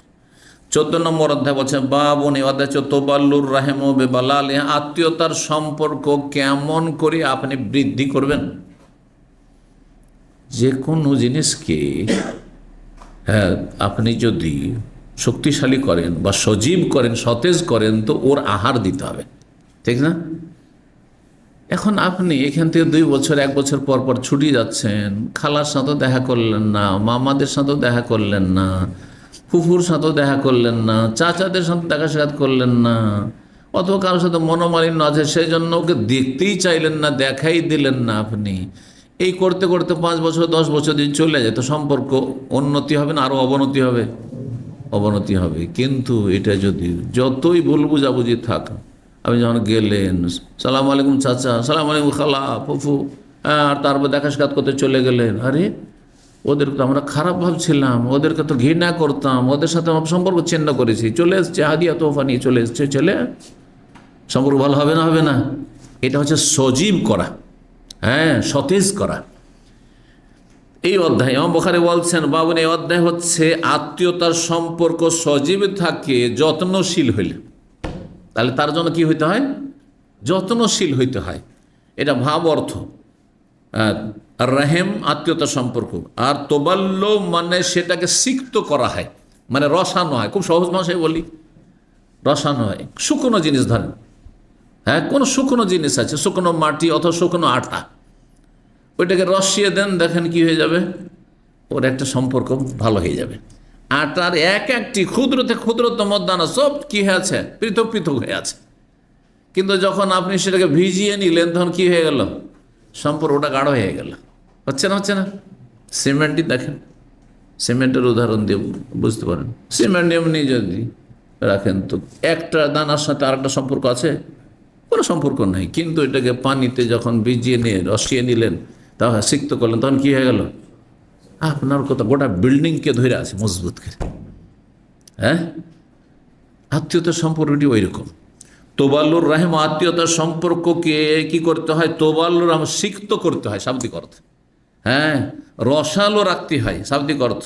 বেবালা লেহা, এ আত্মীয়তার সম্পর্কে রস দি, রস হচ্ছে হ্যাঁ হাদিয়া তোহফা, রস হচ্ছে খোঁজ খবর নেওয়া, রস হচ্ছে যোগাযোগ রাখা, রস হচ্ছে তাদের সুখে দুঃখে হাজির হওয়া, হ্যাঁ খুশির সময় মোবারকবাদ দেওয়া, হ্যাঁ তাদের খুশির কোনো খবর, বিয়ে শাদী আছে হাজির হয়ে গেলেন আপনি, জানাজা আছে হাজির হয়ে গেলেন, অসুস্থ হয়েছে দেখতে চলে গেলেন, হ্যাঁ হাদিয়া তোহফা নিয়ে চলে গেলেন, কিছু ফল ফ্রুট নিয়ে চলে গেলেন, ইত্যাদি ইত্যাদি। এইভাবে আত্মীয়তার সম্পর্ক কি হয়, সজীব হয়। 5990 নম্বর হাদিস। হাদিস বর্ণনা করছেন আমর ইবনে আস রাদিয়াল্লাহু তাআলা আনহু বলছেন, সামিআতুন নবী জিহারান গায়রা সিররিন, নবী সাল্লাল্লাহু আলাইহি ওয়াসাল্লাম প্রকাশ্যে শুনেছি বলতে গোপনে নয়, মানে সবার সামনে শুনেছি। ইয়াকুল ইন্না আলা আবি, আমার বাবার বংশ, নিশ্চয় আমার বাবার বংশ। কাল আমরুন ফি কিতাব মুহাম্মদ ইবনে জাফর বায়াজুন, এখানে আলা আবি অথবা আবি ফলান অমুক অমুক হয়তো আছে। লাইসু বে আউলিয়া, তারা আমার বন্ধু নয়। আমার বাপের বংশে হইলেই যে তারা বন্ধু, কারণ তাতে কাফেরও আছে। নবী সাল্লাল্লাহু আলাইহি ওয়াসাল্লামের আপন চাচা আবুল আহাব, তাব্বাত ইয়াদা আবিল, আবুল আহাবের 2 হাত ধ্বংস, ও তাব্বা সেও ধ্বংস, তার স্ত্রীও ধ্বংস, সব অভিশপ্ত মালাউন। কথা বুঝছেন না?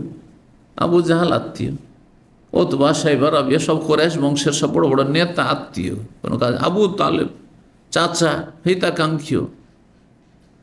কিন্তু নবী সাল্লাল্লাহু আলাইহি ওয়াসাল্লাম জান্নাতে, নবী সাল্লাল্লাহু আলাইহি ওয়াসাল্লামের বংশের যারা মুমিন জান্নাতে, আর এসব নিকট আত্মীয় সব জাহান্নামে, স্থায়ী জাহান্নামে। এতে কোনো সন্দেহ আছে? কোনো সন্দেহ নেই। ওই কথা বলছেন, আমার বাবার বংশ এরা আমার বন্ধু নয়, যে বাপের বংশ হইলেই আত্মীয়। আমি কিন্তু ওই জন্য আগে বলেছি যে যার মধ্যে যতটা পাপ আছে, এই নয় যে আপনার আত্মীয় স্বজন পাপী তারপরে ভালোবাসবেন, ভালোবাসা জায়েজ নয়, কিন্তু তারপরও সম্পর্ক রাখতে হবে। তারপরে সম্পর্ক, মানুষকে ঘৃণা করেও তার সাথে সম্পর্ক রাখা যায় না? দেখা হলে হাসি মুখে কথা বলে, কি খবর, কেমন আছো, ভালো আছো, হ্যাঁ। তারপরে পাপীকে হাতিয়া তোফা দেওয়া যায় না? কারো অনিষ্টকে ঠান্ডা করার জন্য, কারো ক্ষয়ক্ষতিকে কমানোর জন্য বা আপনার ট্যাকল দেওয়ার জন্য তাকে ওপর হুকুম দেন, এটা শরীয়তের বিধান। জি। তো ইন্নামা ওয়ালি আল্লাহ সালিহিন, আমার বন্ধু হচ্ছেন আল্লাহ এবং নেক মুমিনরা।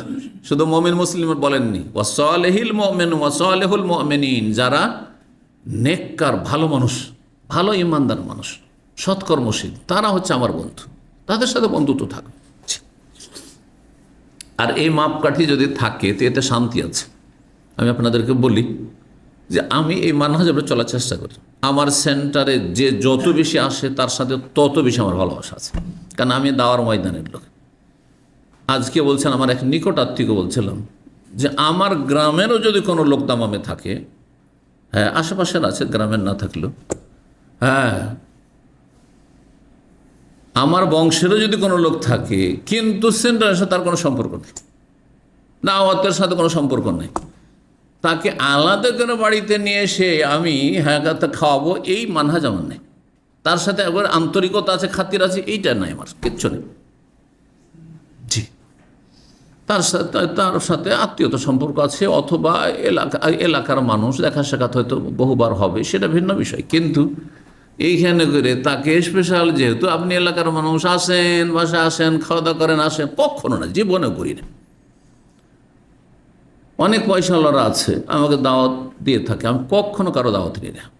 ইসলামিক সেন্টারে আগে আসবে, আর তারপরে তখন তার দেখব আন্তরিকতা দাওয়ার ময়দানে, হ্যাঁ হ্যাঁ, অথবা অবদান ইত্যাদি, আর তখন সেটা চিন্তা করা যায়। কিন্তু আপনার পয়সা আছে সেই জন্য দাওয়াত দেবেন, ভালো খাবার দেবেন, সেই জন্য আমি আপনার দাওয়াতে লাব্বাইক বলে দেবো, এটা আমার মানহাজ নয়। আলহামদুলিল্লাহ, এতে আমি সুখী, এতে আমি মানসিক দিক থেকেও সুখী, এবং এটা আল্লাহর জন্য করি, আমি এটা আল্লাহর দিনের জন্য করি। যে আমি যার যত বেশি সম্পর্ক আল্লাহর দিনের সাথে, সেটা এলমের ক্ষেত্রে, আমলের ক্ষেত্রে, দাওয়ার ক্ষেত্রে, সূরা আসর, বুঝতে পারছেন না, তার সাথে তত বেশি আমার সম্পর্ক।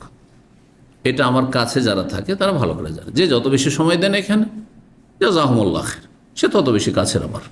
কারণ আমার এইটি আমার মিশন, এটা আম্বিয়া রাসূলগণের মিশন। নবী সাল্লাল্লাহু আলাইহি ওয়াসাল্লামের আবু বকর, ওমর, ওসমান আর এর সাথে কি জন্য বেশি সম্পর্ক? তার সাথে নিকট আত্মীয় অনেকে ছিল, ঠিক কিনা? কিন্তু এদের সাথে সম্পর্ক বেশি, অথচ এরা দূরের আত্মীয়, কুরাইশের, কিন্তু দূরের আত্মীয়রা। তো এই মানহাজ হওয়া উচিত আপনার। জি।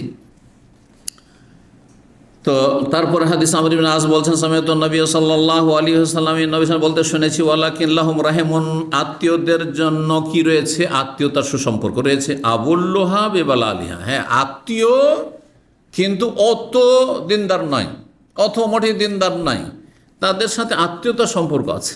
কাফের হইল আবু তালেবের সাথে আত্মীয়তার সম্পর্ক আছে, এদিকে ইঙ্গিত করছে। হ্যাঁ, আবুল্লুহা বেবালা আলিহা, এই আত্মীয়তার সম্পর্কের রস দিয়ে এই আত্মীয়তার সম্পর্ককে আমি সিক্ত করব, হ্যাঁ সজীব করব, সতেজ করব, যাই বলেন না কেন। আত্মীয়তার সম্পর্ক আপনার ঠিক আছে, তাদের খোঁজ খবর নেন, এবং আর সবচেয়ে বড় হিতাকাঙ্ক্ষী হচ্ছে যে তাদেরকে জাহান্নামে যেতে দিবেন না। কেমন আপনি ভালোবাসেন যে দুনিয়াতে খুব খাওয়াইলেন আপনার মায়ের পেটের ভাইকে বা আত্মীয় স্বজনকে বা বংশবলীকে, আর আপনার চোখের সামনে এগুলো জাহান্নামে যাবে, আপনি জানছেন যে এটা জাহান্নামে যাবে, বেনামাজি সব, মুশরিক সব, মাজার পূজারী সব জাহান্নামে যাবে, এই অবস্থায় কী করে ছেড়ে দিচ্ছেন আপনি? তাহলে আপনাকে এই ক্ষেত্রে আপনাকে কর্মতৎপর হইতে হবে, যে তাকে দুটো পয়সা দেওয়ার চাইতে তাকে হেদায়েত দেওয়া, এটা আমার সবচেয়ে গুরুত্বপূর্ণ বিষয়। তা দুটো পয়সা দিয়ে আমি এখন জান্নাতে নিতে পারবো না, হ্যাঁ ধন সম্পত্তি কিছুই করতে পারবো না, তার কি করব, কদিন থাকবে ধন সম্পদ, কিন্তু একে যদি হেদায়েত করে দেবে তো জান্নাতে লাগিয়ে দিতে পারবো, জান্নাতে পথে লাগিয়ে দিতে পারবো। আল্লাহ যেন তৌফিক দান করেন। 15 নম্বর অধ্যায়, বাবনে অধ্যায় লাইসাল ওয়াসিল বিল মুকাফি, আত্মীয়তার সুসম্পর্ক বহালকারী বা আত্মীয়তার হক আদায়কারী ওই ব্যক্তি নয় যেই ব্যক্তি প্রতিদান দিয়ে থাকে। মানে আজকালকার অধিকাংশ মানুষের কিন্তু এরকম, আত্মীয়দের মধ্যে দেখেন নিজের বংশের মধ্যে কার সাথে কত খাতির, যে আপনার সাথে বেশি খাতির রাখে, ওর সাথে বেশি খাতির। কিসের জন্য খাতির? ও যে খোঁজ খবর নেই আমার, ও যে দেয় সেই জন্য আমি দিই। ও ভালোবাসে সেই জন্য ভালোবাসি, ও খোঁজ খবর নেই সেই জন্য খোঁজ খবর নেই। 5 ভাই আছে, অনেকের আছেন, ভুক্তভোগী সবাই, কিন্তু 5 ভাই আছে, এক ভাই গোটা বছরও যদি টেলিফোন না করেন বা একটা যদি মেসেজ না দেন ও দিবেই না। একটা ভাই এরকম আছে বা বোন এরকম আছে। আর কিছু ভাই আছে প্রতিদিন একটা করে হয়তো মেসেজ দেয় অথবা একটা করে কল দেয় 2 দিন 4 দিনে। তো যে কল দেয় তাকে কল দেবো, যে মেসেজ দেয় তাকে মেসেজ দেবো, যে সালাম দোয়া করে তাকে সালাম দোয়া করবো। আর যে খোঁজ খবর আমারই নেই না তো আমি কেন খবর নেব? অনেকে বলে থাকেন কতবার করব, আমি 2 বার নাই 3 বার করলাম, ও একবারও করে না, তো আমার লাভটা কি? তাহলে আপনি আত্মীয়তার সম্পর্ক বহাল রাখলেন না। আপনি আত্মীয়তার সত্যিকার অর্থে সুসম্পর্ক বহাল রাখা হচ্ছে যে ও সম্পর্ক ছিন্ন করছে, আপনি সেটাকে মেলাবেন, সেটাকে আপনি জড়াবেন। জি, বড়ই দুঃখ লাগে এমন ব্যক্তি সম্পর্কে যেখানে আছে এরকম ছেলে। আমাকে এক ভাই বলছে তার নিকট আত্মীয় নিজের বাপের সাথে কথা বলেন না, উজবিল্লাহ। এখানে আমি সামনে নেই, কিন্তু মাঝে মধ্যে কখনো জুমার দিনে হয়তো আসে এরকম লোক। আল্লাহ হেদায়েত করুক, এটা কী করে হইতে পারে? অকল্পনীয় কথা যে বাপের সাথে কথা বন্ধ, যতই ভুল বুঝাবুঝি হোক না কেন, যার বাপের সাথে কথা বন্ধ থাকে সে চাচার সাথে কি কথা বলবে? ও তো নিজের স্বার্থ ছাড়া কিছুই বোঝে না। তাহলে মামার সাথে কি আর সম্পর্ক রাখবে? খালা ফুফুর সাথে কি আর সম্পর্ক রাখবে? এটা কল্পনা করা যায় না মুসলিম জীবনে। আর তাও যদি নামাজি হয়, এই নামাজ দিয়ে কী হবে? যে নামাজের সাথে আপনার বাপের সাথে সম্পর্ক নেই, নাউজুবিল্লাহ। কখনো যেন এমনটা না হয়। যতই বড় জালেম হোক না কেন, বাপ মা তাদের সাথে সম্পর্ক রাখতে হবে না। তো 5991 নম্বর হাদিস বর্ণনা করছেন নবী সাল্লাল্লাহু আলাইহি ওয়াসাল্লাম থেকে আব্দুল্লাহ বিন আমর ইবনে আস।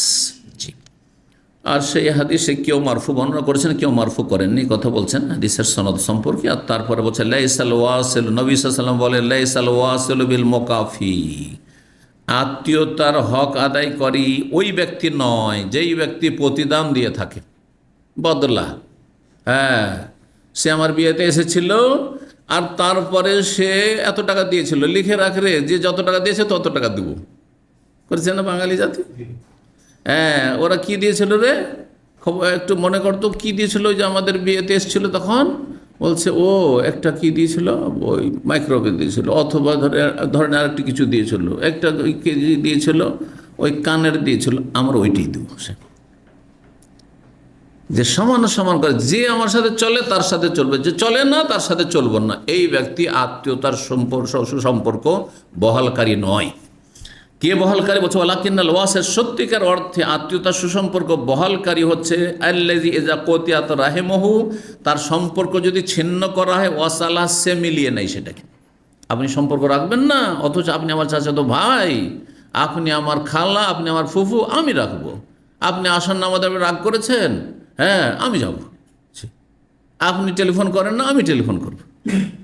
এইভাবে 16 নম্বর আছে বাবন মান ওয়াসালা রাহিমাহু ফি শিরকি সুম্মা আসলামা, কোনো ব্যক্তি যদি আত্মীয়তার সুসম্পর্ক রাখে শিরকি আমলে, যখন মুশরিক কাফের ছিল তখন, তারপরে মুসলিম হয়ে যায়, তো আগে যে নেকিগুলো করেছে আত্মীয়তার সুসম্পর্ক রেখেছে, কিন্তু কুফরির অবস্থায়, কুফরির অবস্থার নেক আমলগুলি অ্যাড হবে কিনা ইসলামী জীবনে, এটা একটা নতুন মাসলা। কারণ এমনি মাসলা হচ্ছে একজন মানুষ কাফের হয়ে যদি মারা যায় আর তার মেলা নেক আমল, ধরে আত্মীয়দের সাথে অনেক ভালো কাজ করেছে, বাপ ভাই আত্মীয় স্বজনদের সাথে অনেক ভালো কাজ করেছে, কিন্তু সে কাফের মুশরিক, মাজার পূজারি, বেনামাজি, নাস্তিক, তাহলে কি হবে? তার পরিণাম কিছু পাবে না। কে বলবে? আল্লাহ দুনিয়াতে নগদ নগদ দিয়ে ওকে বিদায় করে দেবে, যে তোর জন্য আখেরাতে কিছু নেই। তুই তোর বাপকে খুব দেখেছিস, তোর মাকে দেখেছিস, তুই ছিলি নাস্তিক, অথবা তুই ছিলি মাজার পূজারি, তুই ছিলি একেবারে বেনামাজি, যার ফলে তোকে আখেরাতে কিছু দেওয়া যাবে না। কারণ আখেরাতে একমাত্র মুমিন ইমানদারের জন্য, হ্যাঁ, সবার জন্য নয়। তো দুনিয়াতে তোকে দিয়ে বিদায় করে দেবো, সুস্বাস্থ্য দেবেন, অনেক টাকা পয়সা দিয়ে দিয়েছেন, হ্যাঁ, ছেলে মেয়েগুলো অনেক উন্নতি করেছে, হ্যাঁ, প্রতিষ্ঠিত হয়েছে, হ্যাঁ, আর তারপরে দীর্ঘায়িত হয়েছে, ইত্যাদি ইত্যাদি। কিসের জন্য? ওই যে দুনিয়াতে কিছু ভালো কাজ করেছে, দুনিয়াতে আল্লাহ নগদ দিয়ে বিদায় করে দিয়েছে।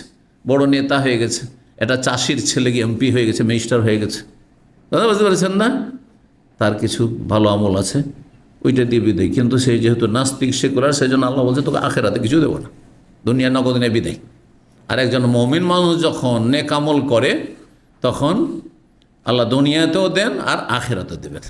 দুনিয়াতে দেওয়ার হাদিস পেলেন, রিজিক বৃদ্ধি হয় আর আয়ু বৃদ্ধি হয়, আর আখেরাতেও। এর মানে এই নয় যে দুনিয়াতে শুধু এটি পাবেন, আত্মীয়তার সুসম্পর্ক বহাল রেখে, আর আখেরাতে কিছু পাবেন না, এটা ইবাদত। সুতরাং এর অনেক নাকি মহাপুরস্কার আছে, এর জন্য নাকি অবশ্যই আছে আমল নামে।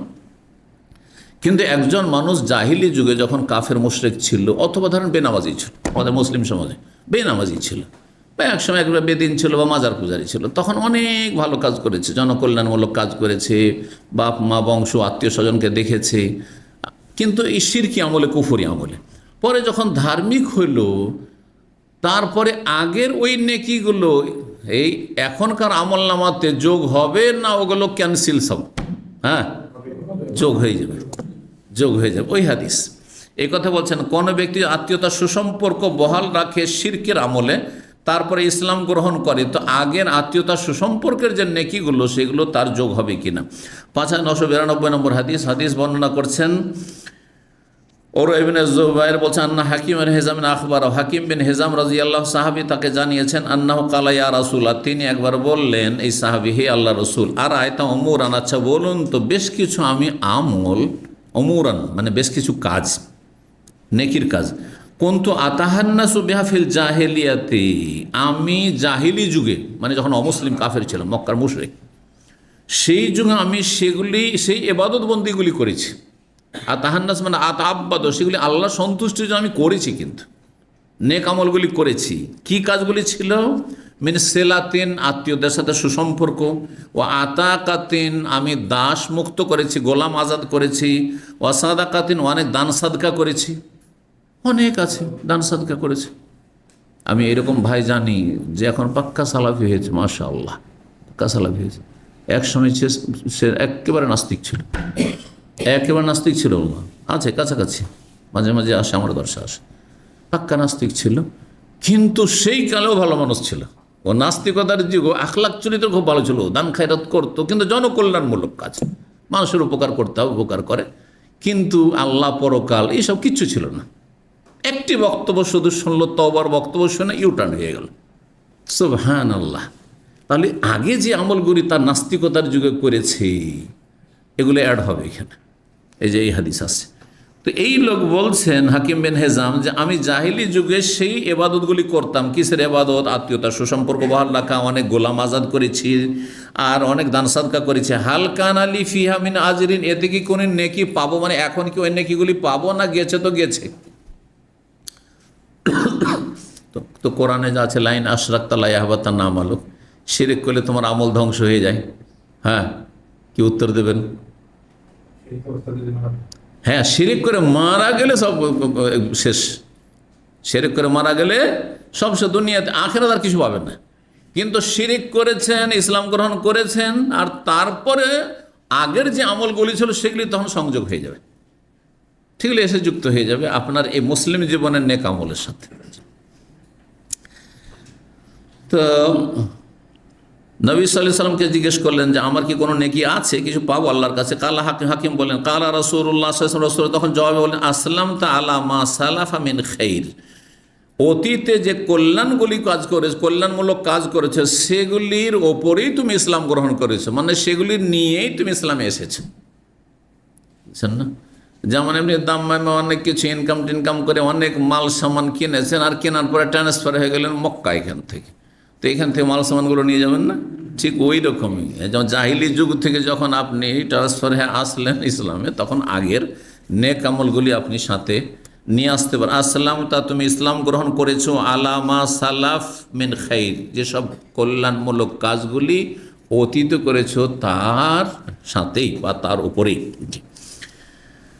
তো তারপরে 17 নম্বর অধ্যায় বলছেন বাবু মান তারাকা সাবিয়াতা গায়রিহি হাত্তা তালাবা বিহি আও কাব্বালাহা আও মাজা। এই অধ্যায় হচ্ছে কেউ যদি নিজের অপ্রাপ্তবয়স্ক মেয়েকে, ছোট মেয়ে, 1-2 বছর মেয়ে, 6 মাস, 1 বছর, 2 বছর, 3 বছর মেয়ে, এক কথায় ছোট মেয়ে, 10 বছরের নিচের মেয়ে, এইরকম মেয়ে যদি থাকে আর সে মেয়েকে যদি ছেড়ে দেয় অন্য কোনো ব্যক্তির সাথে, বা ধরেন আপনার মজলিসে কেউ এসছে, আপনার সাথে বসে আছে কেউ, আর আপনার মেয়েটা গিয়ে অন্য যে লোকগুলো মেহমান এসছে তাদের কারোর সাথে একটু খেলাধুলা করছে, করেন আমাদের বাচ্চারা, যেমন ছেলেরাও খেলাধুলা, মেয়েরাও খেলাধুলা করে, 5 বছর 7 বছরের মেয়েরা অন্য মেহমানদের সাথে।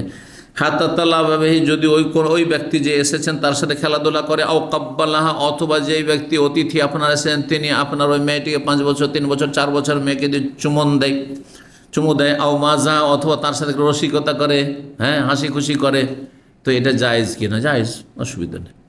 এই ক্ষেত্রে কখনো নেগেটিভ চিন্তা করবেন না আপনি। তবে একটা জিনিস মনে রাখতে হবে যে সেই লোক চরিত্রবান কিনা। যদি জানে সে চরিত্রহীন, তাহলে এইরকম লোককে আপনি এরকম সুযোগ দেবেন না আপনি, বা এরকম মজলিসে আপনি বসাবেন না, বা ওই মজলিসে আপনার ছেলে মেয়েকে আসতে দেবেন না আপনি। কথা বুঝতে পারছেন না? ধরেন একটা লোক মদখোর, বা একটা লোক চরিত্রহীন জেনাকারী, আর সে আপনার হয়তো দুনিয়ার ব্যবসা বাণিজ্যের খাতিরে আপনার সাথে এসে বসেছে, আর আপনার মেয়ে 5 বছরের মেয়ে, 6 বছরের মেয়ে তার কোলে যাচ্ছেন না, এগুলো অ্যাভয়েড করবেন আপনি। কিন্তু একজন ভালো মানুষ বা নামাজি মানুষ, দিনদার মানুষ, তারপর আল্লাহ পরকাল সম্পর্কে তার ভয় আছে, বাহ্যিক কোনো কাবিরে গোনা তার জীবনের নেই, যেমন আলহামদুলিল্লাহ যারা দিন শিখতে আসছেন, আর তার কোলে যদি আমাদের কারো বাচ্চা তার কোলে যায়, 5 বছর 7 বছরের ছেলে হোক আর মেয়ে হোক, তো অসুবিধা নেই, জায়েজ আছে।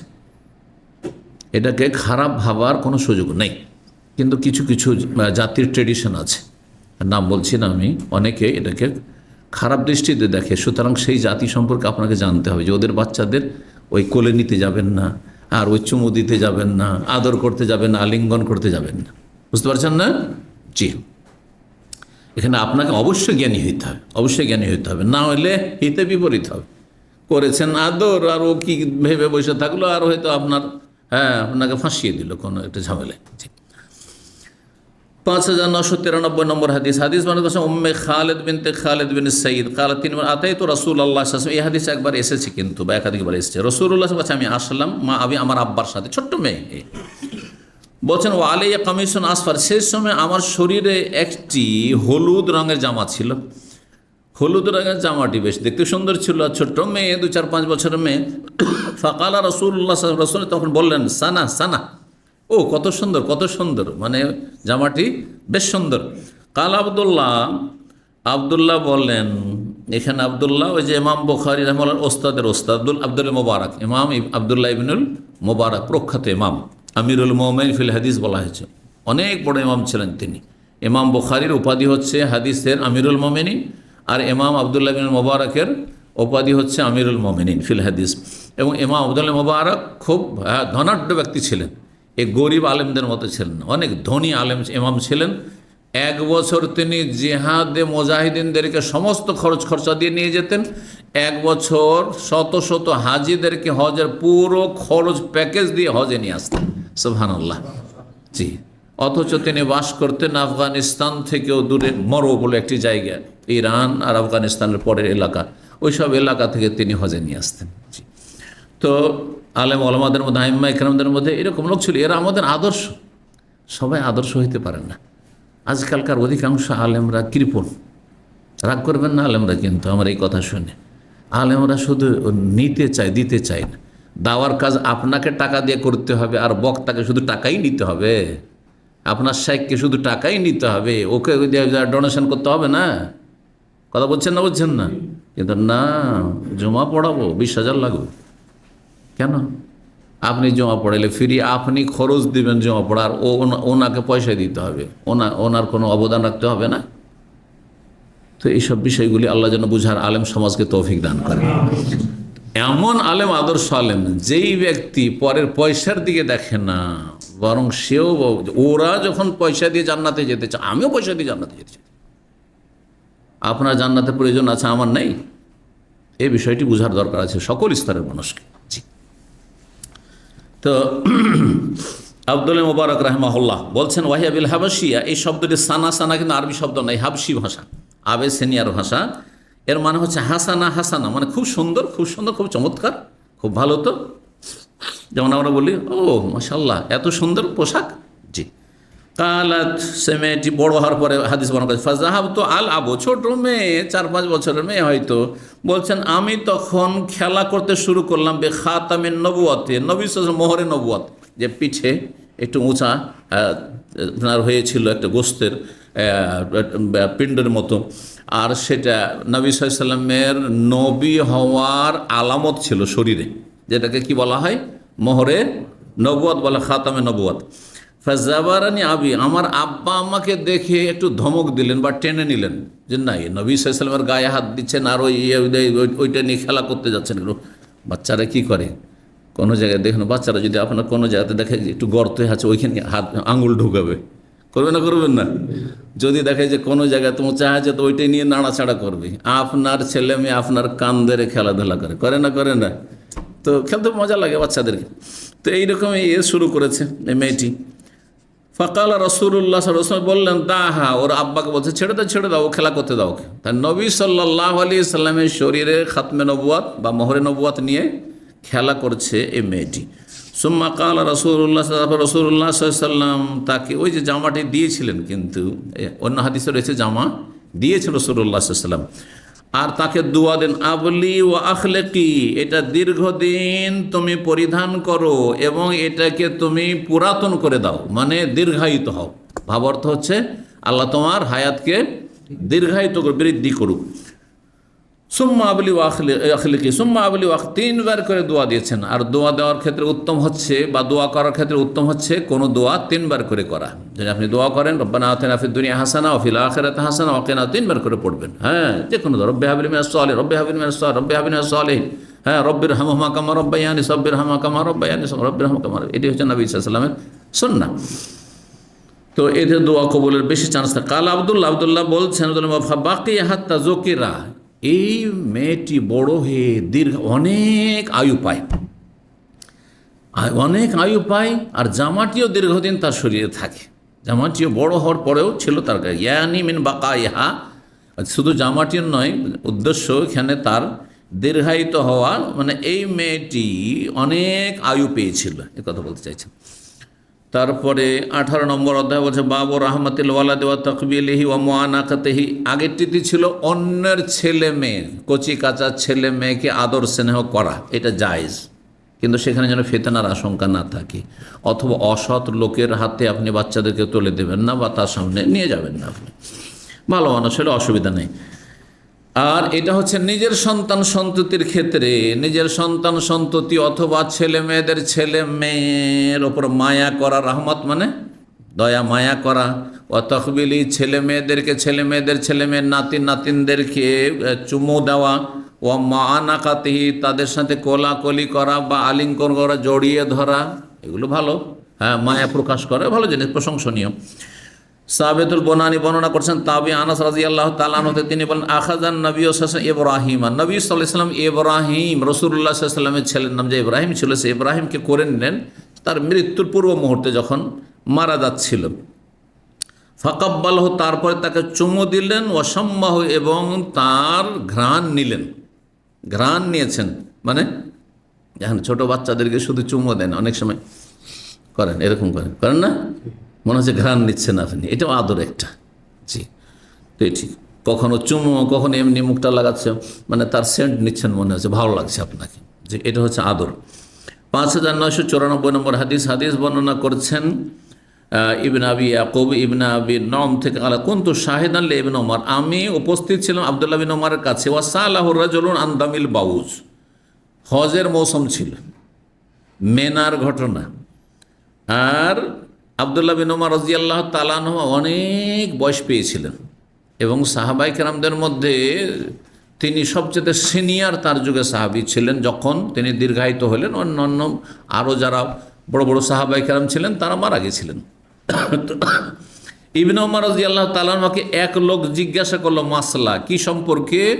এহরামের অবস্থা, আন্দামিল বদ, মশার রক্ত সম্পর্কে, যে যদি এহরাম অবস্থায় মশা মেরে দিই হ্যাঁ, তাহলে কি? অথবা মশার রক্ত যদি এহরামের কাপড়ে লেগে যায়, এই ধরনের মাসলা, ছোট একদম মাসলা জিজ্ঞেস করছে।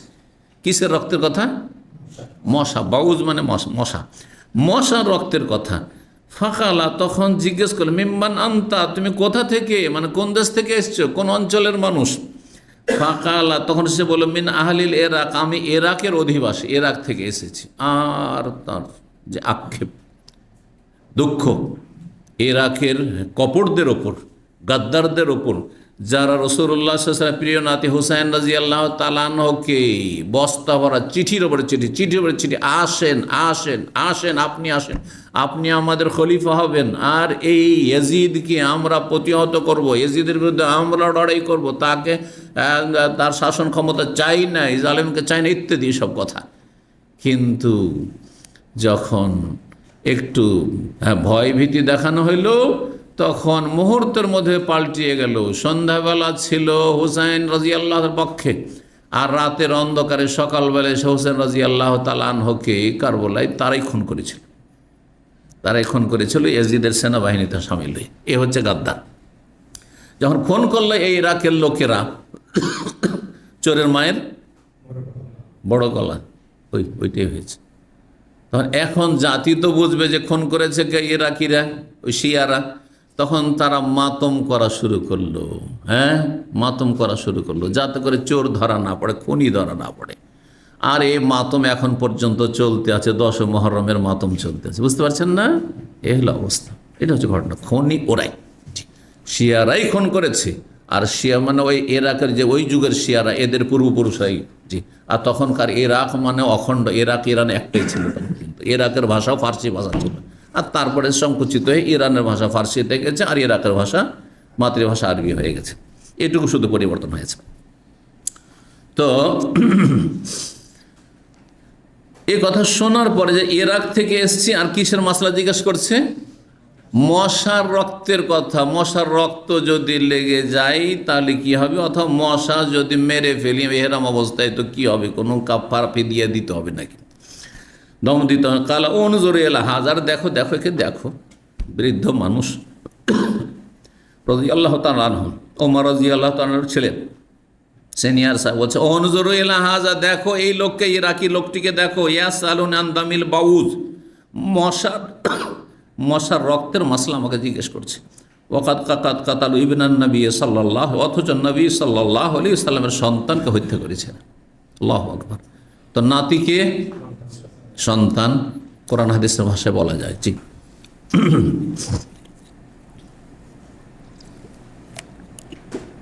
কোরআন আছে না নেই? হ্যাঁ, নিজের ছেলেরা ছাড়াও যে অন্যরা সন্তান হয়, মানে নিচের যত যাবে, এটা কোরআন আছে না নেই? ইয়া বানি আদম, হে আদম সন্তান, কারাকে বলা হয়েছে? আমরাকে বলা হয়নি? আমরা আদম সন্তান না? কখন আদম আলাইহিস সালাম, কিন্তু যেহেতু আদম আলাইহিস সালাম এক মানুষ থেকে সমস্ত মানুষ, সেই জন্য আমরা সবাই আদম সন্তান। তো এত দূরে এসেও যখন আমরা আদম সন্তান, তো নবী সাল্লাল্লাহু আলাইহি সাল্লামের মেয়ের সন্তান, নবীর সন্তান না? সন্তান। এই জন্য নাতি নাতিনরা, ছেলের ঘরের হোক আর মেয়ের ঘরের হোক, সবাই কিন্তু সন্তান, এটা মনে রাখবেন। কিন্তু আমাদের বাঙালি সমাজের মূর্খরা নিজের ছেলে মেয়ের সাথে রসিকতা আমোদ ফুর্তি করে না, কিন্তু নিজের ছেলে মেয়েদের সাথে, হ্যাঁ, হাসি রসিকতা করে। হ্যাঁ, বড় হয়েছে নানি বড় না, ওই নাতি বড় হয়েছে, আর গ্রামের এক বুড়ি এসে আর এক বুড়িকে বলছে, এটা কে? বলছে এটা আমার নাতি। কইছে তো তাহলে তো একে বিয়ে করে নাও। নাউজুবিল্লাহ, বিয়ে করবি? তোর নানিকে বিয়ে করবি? নাউজুবিল্লাহ। অথচ মা, এটা শরীয়তের ভাষা, এটা কি? নানি হচ্ছে মা, দাদি হচ্ছে মা, আরে নাতি ছেলের ঘরের নাতি, মেয়ের ঘরের নাতি হচ্ছে এগুলো ছেলে মেয়ে। বোঝা গেছে? এই জেহালাত, মূর্খতা দূর করতে হবে আমাদের মুসলিম সমাজ থেকে। হারাম কথা, কাবিরা গুনাহ এগুলো। জি, নবী সাল্লাল্লাহু আলাইহি ওয়াসাল্লামের সন্তানকে খুন করেছে, তখন মাসলা জিজ্ঞাসা এরা করেনি, আর মশার রক্তের মাসলা জিজ্ঞেস করতে এসেছে। সামিয়াতুন নবী সাল্লাল্লাহু আলাইহি ওয়াসাল্লাম, আমি নবী সাল্লাল্লাহু আলাইহি ওয়াসাল্লামকে বলতে শুনেছি, হুমা রাইহানা তায়াফিনা দুনিয়া, এই দুটো, হাসান আর হোসেন আমার দুনিয়ার ফুল, এই দুটো। হ্যাঁ, সুগন্ধিময় ফুল। রেহানা এমন ফুলকে বলা হয় যাতে সুগন্ধি থাকে, সুগন্ধিময় ফুল। 5995 নম্বর হাদিস বর্ণনা করেছে মা আয়েশা রাদিয়াল্লাহু তাআলা আনহা, নবী সাল্লাল্লাহু আলাইহি ওয়াসাল্লাম সহধর্মিণী, তিনি বলছেন জাআত ইমরাতুন, এক মহিলা আসলো, মা ইবনাতানে, তার সাথে দুটো মেয়েকে নিয়ে, গরিব মহিলা ছিল, তাসআলুনি, আমার কাছে কিছু ভিক্ষা চাইতে। সাআলা মানে ভিক্ষা চাওয়া হয়, আর সাআলা মানে মাসলা জিজ্ঞাসা করা হয়, কিন্তু ক্ষেত্র বিশেষ একই শব্দের, তাহলে আপনার ক্ষেত্র বুঝতে হবে। আমি অনুবাদ করতে গিয়ে আমাকে জ্ঞানী হইতে হবে, না হয়তো আর একটা অর্থ করে দিলে ভুল হয়ে যাবে এখানে, বুঝছেন না। তা সালমানি, আমার কাছে কিছু চাইতে আসল, ফালাম তাজিদ ইনদি গায়রা তামরা ওয়াহিদা, কিন্তু আমার কাছে একটি খেজুর ছাড়া কিছুই পেল না, মানে বাড়িতে কিছুই নেই। আল্লাহু আকবার। মা আয়েশা রাদিয়াল্লাহু তাআলা আনহার বাড়িতে, নবী সাল্লাল্লাহু আলাইহি ওয়াসাল্লামের বাড়িতে একটি শুধু খেজুর আছে, চিন্তা করুন কী অবস্থা ছিল। তারপরেও তারা যে কত মানসিক শারীরিক দিকে সুখী ছিলেন, আর আজকাল রোগের শেষ নেই, হ্যাঁ, মানসিক অশান্তির শেষ নেই। আল্লাহ আমাদেরকে শান্তি দান করুন। শান্তি পয়সাতে নেই, শান্তি দুনিয়াতে নেই। জি, ফাতেই তোহা, ওই একটা খেজুরি দিয়ে দিলাম, ফাকাসামাতহা বাইনা ইবনাতে, ওই একটা খেজুর যে মায়ের হাতে তুলে দিলাম, তখন একটা খেজুর কাকে দিবে? নিজে খাবে না কোন মেয়েকে দিবে? তখন ওইটাকে দুভাগ করে আধা আধি করে দুই মেয়েকে অর্ধেক অর্ধেক করে মা দিয়ে দিল। সোম্মা কামা, তারপরে সে দাঁড়িয়ে গেল, বসেছিল, ফাখার, তারপরে বাড়ি থেকে বেরিয়ে চলে গেল।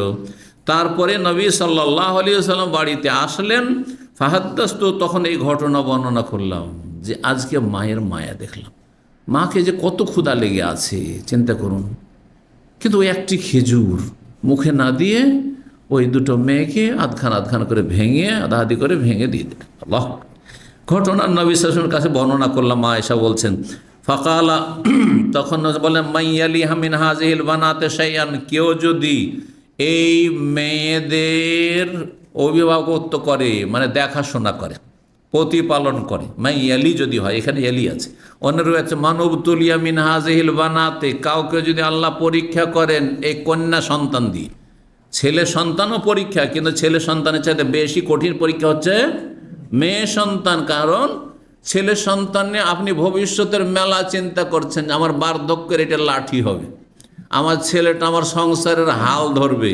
সংসারটা চালাবে, বুড়ো হয়ে গেলে দেখাশোনা করবে, কিন্তু মেয়ে দেখাশোনা করবে সাধারণত এটা আশা করা যায় না, কারণ পরের ঘরে দিয়ে দিতে হবে, ঠিক কিনা।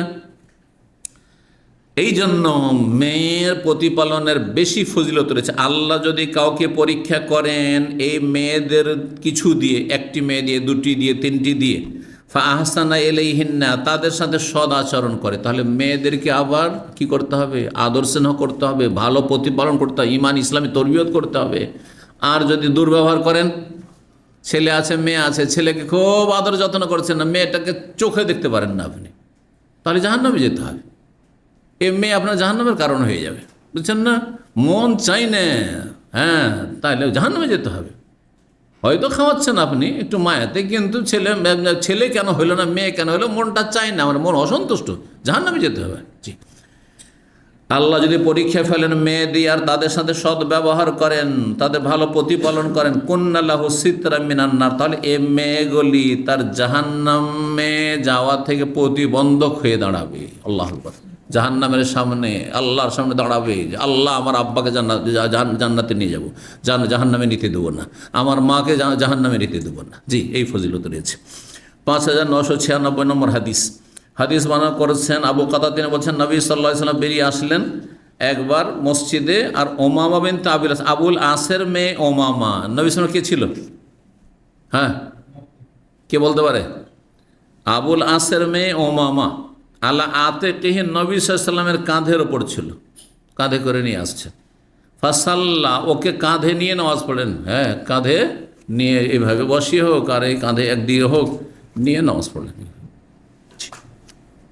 ফাইজা রাখা, যখন রুকু যেতেন তো কাঁধে রাখবেন, কেমন করে পড়ে যাবেন না, তখন পাশে রেখে দিতেন। ওয়াইজা রাফা, আর যখন দাঁড়াতেন আবার কোলে নিয়ে কাঁধে উঠিয়ে নিতেন। এইভাবে নামাজ পড়েছেন। কে ছিলেন তিনি? হ্যাঁ, নবী সাল্লাল্লাহু আলাইহি ওয়াসাল্লামের হ্যাঁ নাতিন, হ্যাঁ নাতিন, হ্যাঁ, বড় মেয়ে জাইনাবের স্বামী হচ্ছে আবুল আস, খালাতো ভাই, কিন্তু খালাতো ভাইয়ের সাথে বিয়ে দিয়েছিলেন। জি, আরবদের মধ্যে আত্মীয়দের মধ্যে বিবাহ শাদীটার প্রচলন বেশি, এখনও আছে, তখনও ছিল। তো খালাতো ভাই বোনে বিয়ে হয়েছিল। এই আবুল আস ইবনে রবি পরে ইসলাম গ্রহণ করেছেন, কিন্তু আগে ইসলাম গ্রহণ দীর্ঘদিন করেননি। বদর যুদ্ধে বন্দী হয়ে এসেছিলেন। তো কাঁধে করে নিয়ে নাতিনকে নিয়ে সালাত পড়েছেন। এটা কি প্রমাণ করে? হ্যাঁ, নাতিনদের মায়া মমতা করা, ভালোবাসা, স্নেহ, আদর করা প্রমাণ করে। এই জন্য হাদিসটি নিয়ে এসেছেন। 5997 নম্বর হাদিস বর্ণনা করেছেন আবু হুরায়রা রাদিয়াল্লাহু তাআলা। তিনি বলেন, রাসূলুল্লাহ সাল্লাল্লাহু আলাইহি ওয়াসাল্লাম একবার চুমন দিলেন হাসান বিন আলীকে, বড় নাতিকে। হাসান বড় ছিলেন না হুসেন বড় ছিলেন? হাসান বড় ছিলেন, মনে রাখবেন। ওয়াইন্দাহুল আকরা, সেই সময় নবী সাল্লাল্লাহু আলাইহি ওয়াসাল্লামের সামনে আকরা বিন হাবেস তামিমি বংশের এক লোক বসেছিল। আর এ ছিল বেদুইন, যাযাবর, সভ্যতা দূর থেকে দূরে, শহরের লোক না। ফাকাল আকরা বল, দেখে অবাক হইলেন যে নবী সাল্লাল্লাহু আলাইহি সাল্লাম চুমু দিচ্ছেন নাতিকে, আমি তো জীবনে চুমু দিই না। হ্যাঁ, অনেকে মনে করে ছেলে মেয়েদেরকে বেশি আদর করা মানে দুর্বলতা। এটি কেমন থাকতে হবে? মিলিটারির মেজাজ রাখতে হবে। বাড়িতে ঢুকলে মিলিটারির মতো হয়ে যান। কথা বুঝতে পারছেন না? ছেলে মেয়েদের সামনে যদি এইরকম করেন, আপনি স্ত্রীর সামনে এইরকম করেন, তাহলে ভয় পাবে না? পাবে না? অনেকের এইরকমই চরিত্র আছে, মনে করে যে যত শক্ত হব না তত সোজা চলবে আমার স্ত্রী, যত শক্ত হব তত ছেলে মেয়ে ভালো হবে। না, আপনাকে দেখলেই চম্পট হয়ে যাবে, পালিয়ে যাবে। এইরকম বাবা মাকে দেখলে, যারা এইরকম নিষ্ঠুর, মায়া মমতা করেন, আদর স্নেহ করেন না, যখন থেকে যে বাপ বাড়িতে ঢুকলো, একদিকে দুটো আর একদিকে কোথায় যে পালাইলো খুঁজেই পাবেন না। খোঁজ খবর নিচে বাইরে থেকে, হ্যাঁ বাবা বাইরে চলে গেছে, আচ্ছা ঠিক আছে, তখন বাড়িতে ঢুকবে। কখনো আপনার ছেলে মেয়ে ভালো মানুষ হবে না। আদরও করতে হবে, আবার সুশাসনও লাগবে, দুটোই লাগবে, কিন্তু মধ্যম পন্থা। তো এই আকরা বলল, ইন্নালি আশরাতে মিনাল ওয়ালাদে, আমার 10 জন সন্তান আছে। মা কাব্বালতু মিনহুম আহাদান, তাদের জীবনে একজনকে আমি কখনো চুমু দিইনি। ইয়া রাসূলুল্লাহ, আপনি চুমু দিচ্ছেন। ও ভাবছে চুমু দেওয়া মানে আদর করা মানে দুর্বলতা, এটা প্রকাশ করে। এত কেন দুর্বল হব? ফানাজারা ইলাইহি রাসূলুল্লাহ তার দিকে তাকালেন আর বললেন, মাল্লা ইয়ারহাম লা ইউরহাম, যে মায়া করে না তার উপর মায়াও করা হয় না, মানে আল্লাহ মায়া করেন না।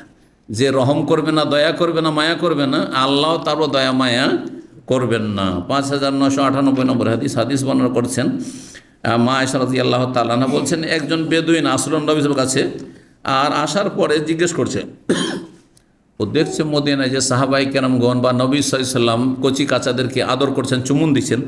তোকাব্বিলুনা সিবিয়ান, আপনারা কচি কাচাদেরকে, ছোট বাচ্চাদেরকে, ছেলে মেয়েদেরকে চুমু দিচ্ছেন আপনারা। ফামা নুকাব্বিলুম, কিন্তু আমরা তো দিই না। ওই বেদুইন বলছে, আমরা জীবনে কোনো ছেলে মেয়েকে চুমু দিই না। তখন এই আকরা বিন হাবেসি ছিল, হয়তো এই ঘটনা অথবা অন্য ঘটনা হইতে পারে। তখন নবী আওয়া আমলেকুল্লাকা, আমি কি এটার মালিক যে আন্নাজা আল্লাহ মিন কালবেকা রাহমা, যে আল্লাহ তোমার অন্তর থেকে রহমতকে কেড়ে নিয়েছেন, মায়াকে কেড়ে নিয়েছেন। হ্যাঁ, তো আমি তোমাকে কি করে তোমার অন্তরে মায়া দিব? হ্যাঁ, আল্লাহ তোমার অন্তরে মায়া দেননি, হ্যাঁ তোমার দোষে। হ্যাঁ, দোষ আল্লাহর নয়, কিন্তু আপনি মায়া করেননি, তো আল্লাহ কেড়ে নিয়েছেন আপনার কাছ থেকে। 5999 নম্বর হাদিস বর্ণনা করেছেন ওমর ইবনে খাত্তাব রাদিয়াল্লাহু তাআলা আনহু, তিনি কাদেমা আলা নবী সাল্লাল্লাহু আলাইহি ওয়াসাল্লাম, নবী সাল্লাল্লাহু আলাইহি ওয়াসাল্লামের কাছে একবার কিছু বন্দী আসলো। হ্যাঁ, বন্দিতে পুরুষও থাকে, আবার মহিলাও বন্দী হয়ে আসে। ফাইদা ইমরাতু মিনাস সাবি, ওই বন্দির মধ্যে একজন মহিলা ছিল, তার ছোট দুধ পান করা সন্তান ছিল, কিন্তু দুধ পান করা ওই সন্তানটি কোথাও হারিয়ে গেছে, তার হাত ছাড়া হয়ে গেছে। ওর ওই যুদ্ধে যখন যুদ্ধ চলতে থাকে তখন মা কোথায় আর বাচ্চা কোথায়, বাচ্চা নিয়েছিল আর বন্দী হয়েছে, ওই অবস্থায় বাচ্চাটি হারিয়ে গেছে।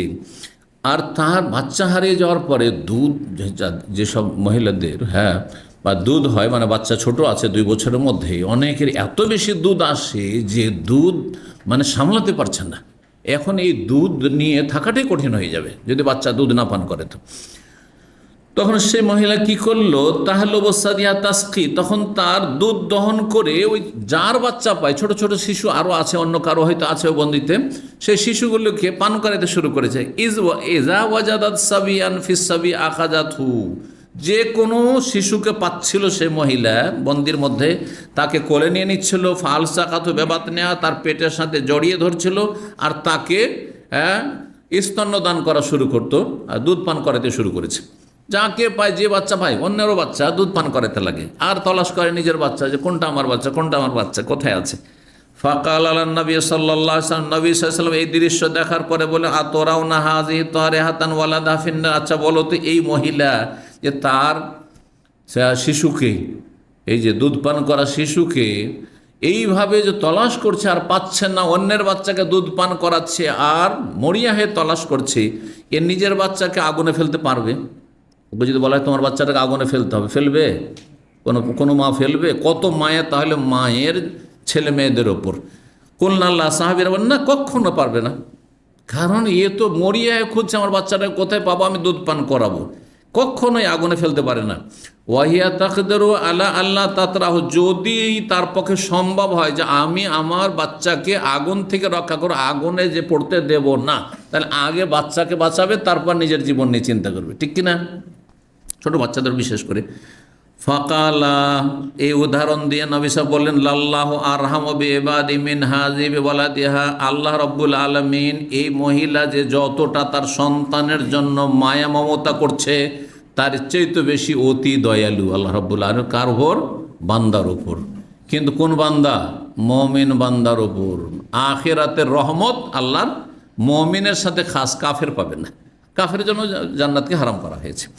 একটি হাদিস আমরা শেষ করিনি, 19 নম্বর অধ্যায় রয়েছে, 52 অধ্যায় হচ্ছে জাআলাল্লাহুর রাহমাতাম মিআতা জুজ, আল্লাহর রহমতকে 100 ভাগে ভাগ করেছেন। আল্লাহর রহমতকে 100 ভাগে ভাগ করেছে। এটি উপমা স্বরূপ, কথাটি মনে রাখেন। যদি বলেন আল্লাহর 100 ভাগ রহমত রয়েছে, তার মধ্যে 1 ভাগ দিয়ে দিয়েছেন, তার কমে গেল না? আচ্ছা, 100টা সীমিত না অসীমিত? সীমিত না? 100 মানে আপনি 100টা আপনি সীমিত করে দিলেন, ঠিক না? আল্লাহর রহমত সীমিত না অসীম? অসীম। তাহলে আল্লাহর রহমত 100টি, তার একটি গোটা দুনিয়ার সমস্ত সৃষ্টিগুলো ভাগ বন্টন করে, তার মধ্যে আমরা কত মায়া করছি মানুষের, কত নিজের ছেলে মেয়ের মায়া করছি, কত বাপ মায়ের উপর মায়া করছি, কত আত্মীয় স্বজন প্রিয়জনের উপর মায়া করছি, ঠিক না? এই হাদিসের উদ্দেশ্য এই নয় যে সত্যি আল্লাহর রহমত 100টিতে সীমিত, বরং উদ্দেশ্য হচ্ছে একটি দৃষ্টান্ত উপমা পেশ করে বর্ণনা করা। না হলে আল্লাহর রহমত হচ্ছে অসীম, যেমন আল্লাহর ক্ষমতা হচ্ছে অসীম, ঠিক না? আল্লাহ রব্বুল আলামিন কোনো কিছু সীমত না, সব কিছু অসীম, ঠিক। তো হাদিসে রয়েছে, হাদিস বানাচ্ছেন আবু হুরায়রা রাদিয়াল্লাহু তাআলা, তিনি বলেন সামিআতু রাসূলুল্লাহ ইয়াকুল, আমি রাসূলুল্লাহ বলতে শুনেছি, জাআলাল্লাহুর রাহমাতা ফি মিআতি জুজিন, আল্লাহ রব্বুল আলামিন রহমতকে 100 ভাগে ভাগ করেছেন। ফাআমসাকা ইনদাহু 99 জুজান, আর আল্লাহ তার কাছে 99 ভাগ রহমতকে গুচ্ছিত করে রেখে দিয়েছেন, মানে আল্লাহ নিজের কাছে রেখেছেন। ওয়া আনজালা ফিল আরদি জুজান ওয়াহিদা, 1 ভাগ, ওই যে 100 ভাগের মধ্যে 1 ভাগ বাঁচে, 99 ছাড়া 1 ভাগ আল্লাহ জমিনে নামিয়েছেন রহমত, মায়া, দয়া। ফামি জালেকা জুজে, ওই যে একটা ভাগ রহমত গোটা দুনিয়াতে আল্লাহ নামিয়েছেন, এই রহমত, এই মায়ার মাধ্যমে তাতা রাহমুল খালক, সমস্ত সৃষ্টিকুল একে অপরের মায়া করে। একটা পাখি বাচ্চার মায়া করে, একটা পশু, গরু ছাগলকে দেখেছেন, গরু যখন বাচ্চা হয়, যদি ওর যদি আশঙ্কা লাগে যে আমার বাচ্চাটাকে কেউ হয়তো টাচ করতে যাচ্ছে, আপনার মেরে ফেলে দিন। গরু দেখেছেন, দেখেন এই দৃশ্যগুলি, তাহলে কত মায়া তার বাচ্চার উপর। তো নবী সাল্লাল্লাহু আলাইহি ওয়াসাল্লাম বলছেন যে এই একটা ভাগ যে রহমত দুনিয়াতে আল্লাহ নামিয়েছেন সমস্ত সৃষ্টিকুলের জন্য, শুধু মানুষের জন্য নয়, এর মাধ্যমে সমস্ত সৃষ্টিগুলি একে অপরের মায়া দয়া করে থাকে। হাত্তা তার ফাল ফারাস ও হাফেরাহা আনওয়ালেন, এমনকি ঘোড়া তার পায়ের যে খুর বুঝেন, পায়ের তলা, যেটা পায়ের খুরকে বা পাকে উঠিয়ে নেয় তার বাচ্চা থেকে, খাসিয়াতা আন্তসিবাহু, এই আশঙ্কায় যে সে নিজের বাচ্চাকে নিজে পা দিয়ে চেপে না দেয় আর ক্ষতিগ্রস্ত না হয়। পা দিতে যাচ্ছিল ঘোড়া, আর দেখছে আমার বাচ্চাটা আছে, ছোট বাচ্চা, তখন পাকে উঠিয়ে নেই। এই সেন্সটা কে দিল? আল্লাহ রাব্বুল আলামিন। এই মায়াটা, ওই যে আল্লাহ যে একটি মায়া সমস্ত সৃষ্টিগুলো ভাগ করে দিয়েছেন, তাতে একটা ঘোড়াতে কতটা পেয়েছে চিন্তা করুন। সেই মায়াতে ঘোড়াও বুঝে যে আমার বাচ্চাটা যদি পাটা রেখে দিত মরে যাবে, সেই জন্য পা উঠিয়ে নেয়। মুরগিকে দেখেছেন, যখন চিল বাজ কি করে, ওই বাচ্চা ধরতে চলে আসে, তখন মুরগি পাখাগুলোকে এইভাবে ডানাগুলোকে মেলে দেয়, আর তারপরে বাচ্চাগুলো দৌড় দিয়ে এসে পেটের তলে ঢুকে যায়, আর যখন ঢুকে যায় তখন একেবারে ঢেকে নিয়ে বসে যায়। এটা ওই যে একটা ভাগ, গোটা সৃষ্টিগুলি আল্লাহ ভাগ করেছে, সেইখানে একটু যে ভাগ পেয়েছে, এই যে মুরগি অথবা পাখি, তা দিয়ে সে মায়া করে নিজের বাচ্চাদের ওপর। এখানে আজকের লম্বা আলোচনা শেষ করলাম। আপনাদের ধৈর্য ধারের জন্য জাযাকুমুল্লাহ খাইর। আল্লাহ আপনাদের রুজিতে যেন বরকত দান করেন এবং আল্লাহ আপনাদের এলমে, আমলে, দিন দুনিয়াতে সব কিছুতে আল্লাহ যেন বরকত দান করেন। আল্লাহ যেন আপনাদেরকে সুস্থ রাখেন, আমাদেরকে সুস্থ রাখেন, বালা মুসিবত থেকে আল্লাহ হেফাজতে রাখেন এবং আল্লাহ যেন আমাদের সকলকে নেক হায়াত দান করেন। সুবহান রাব্বিকা রাব্বিল ইজ্জাতি আম্মা ইয়াসিফুন ওয়া সালামুন আলাল মুরসালিন ওয়ালহামদুলিল্লাহি রাব্বিল আলামিন।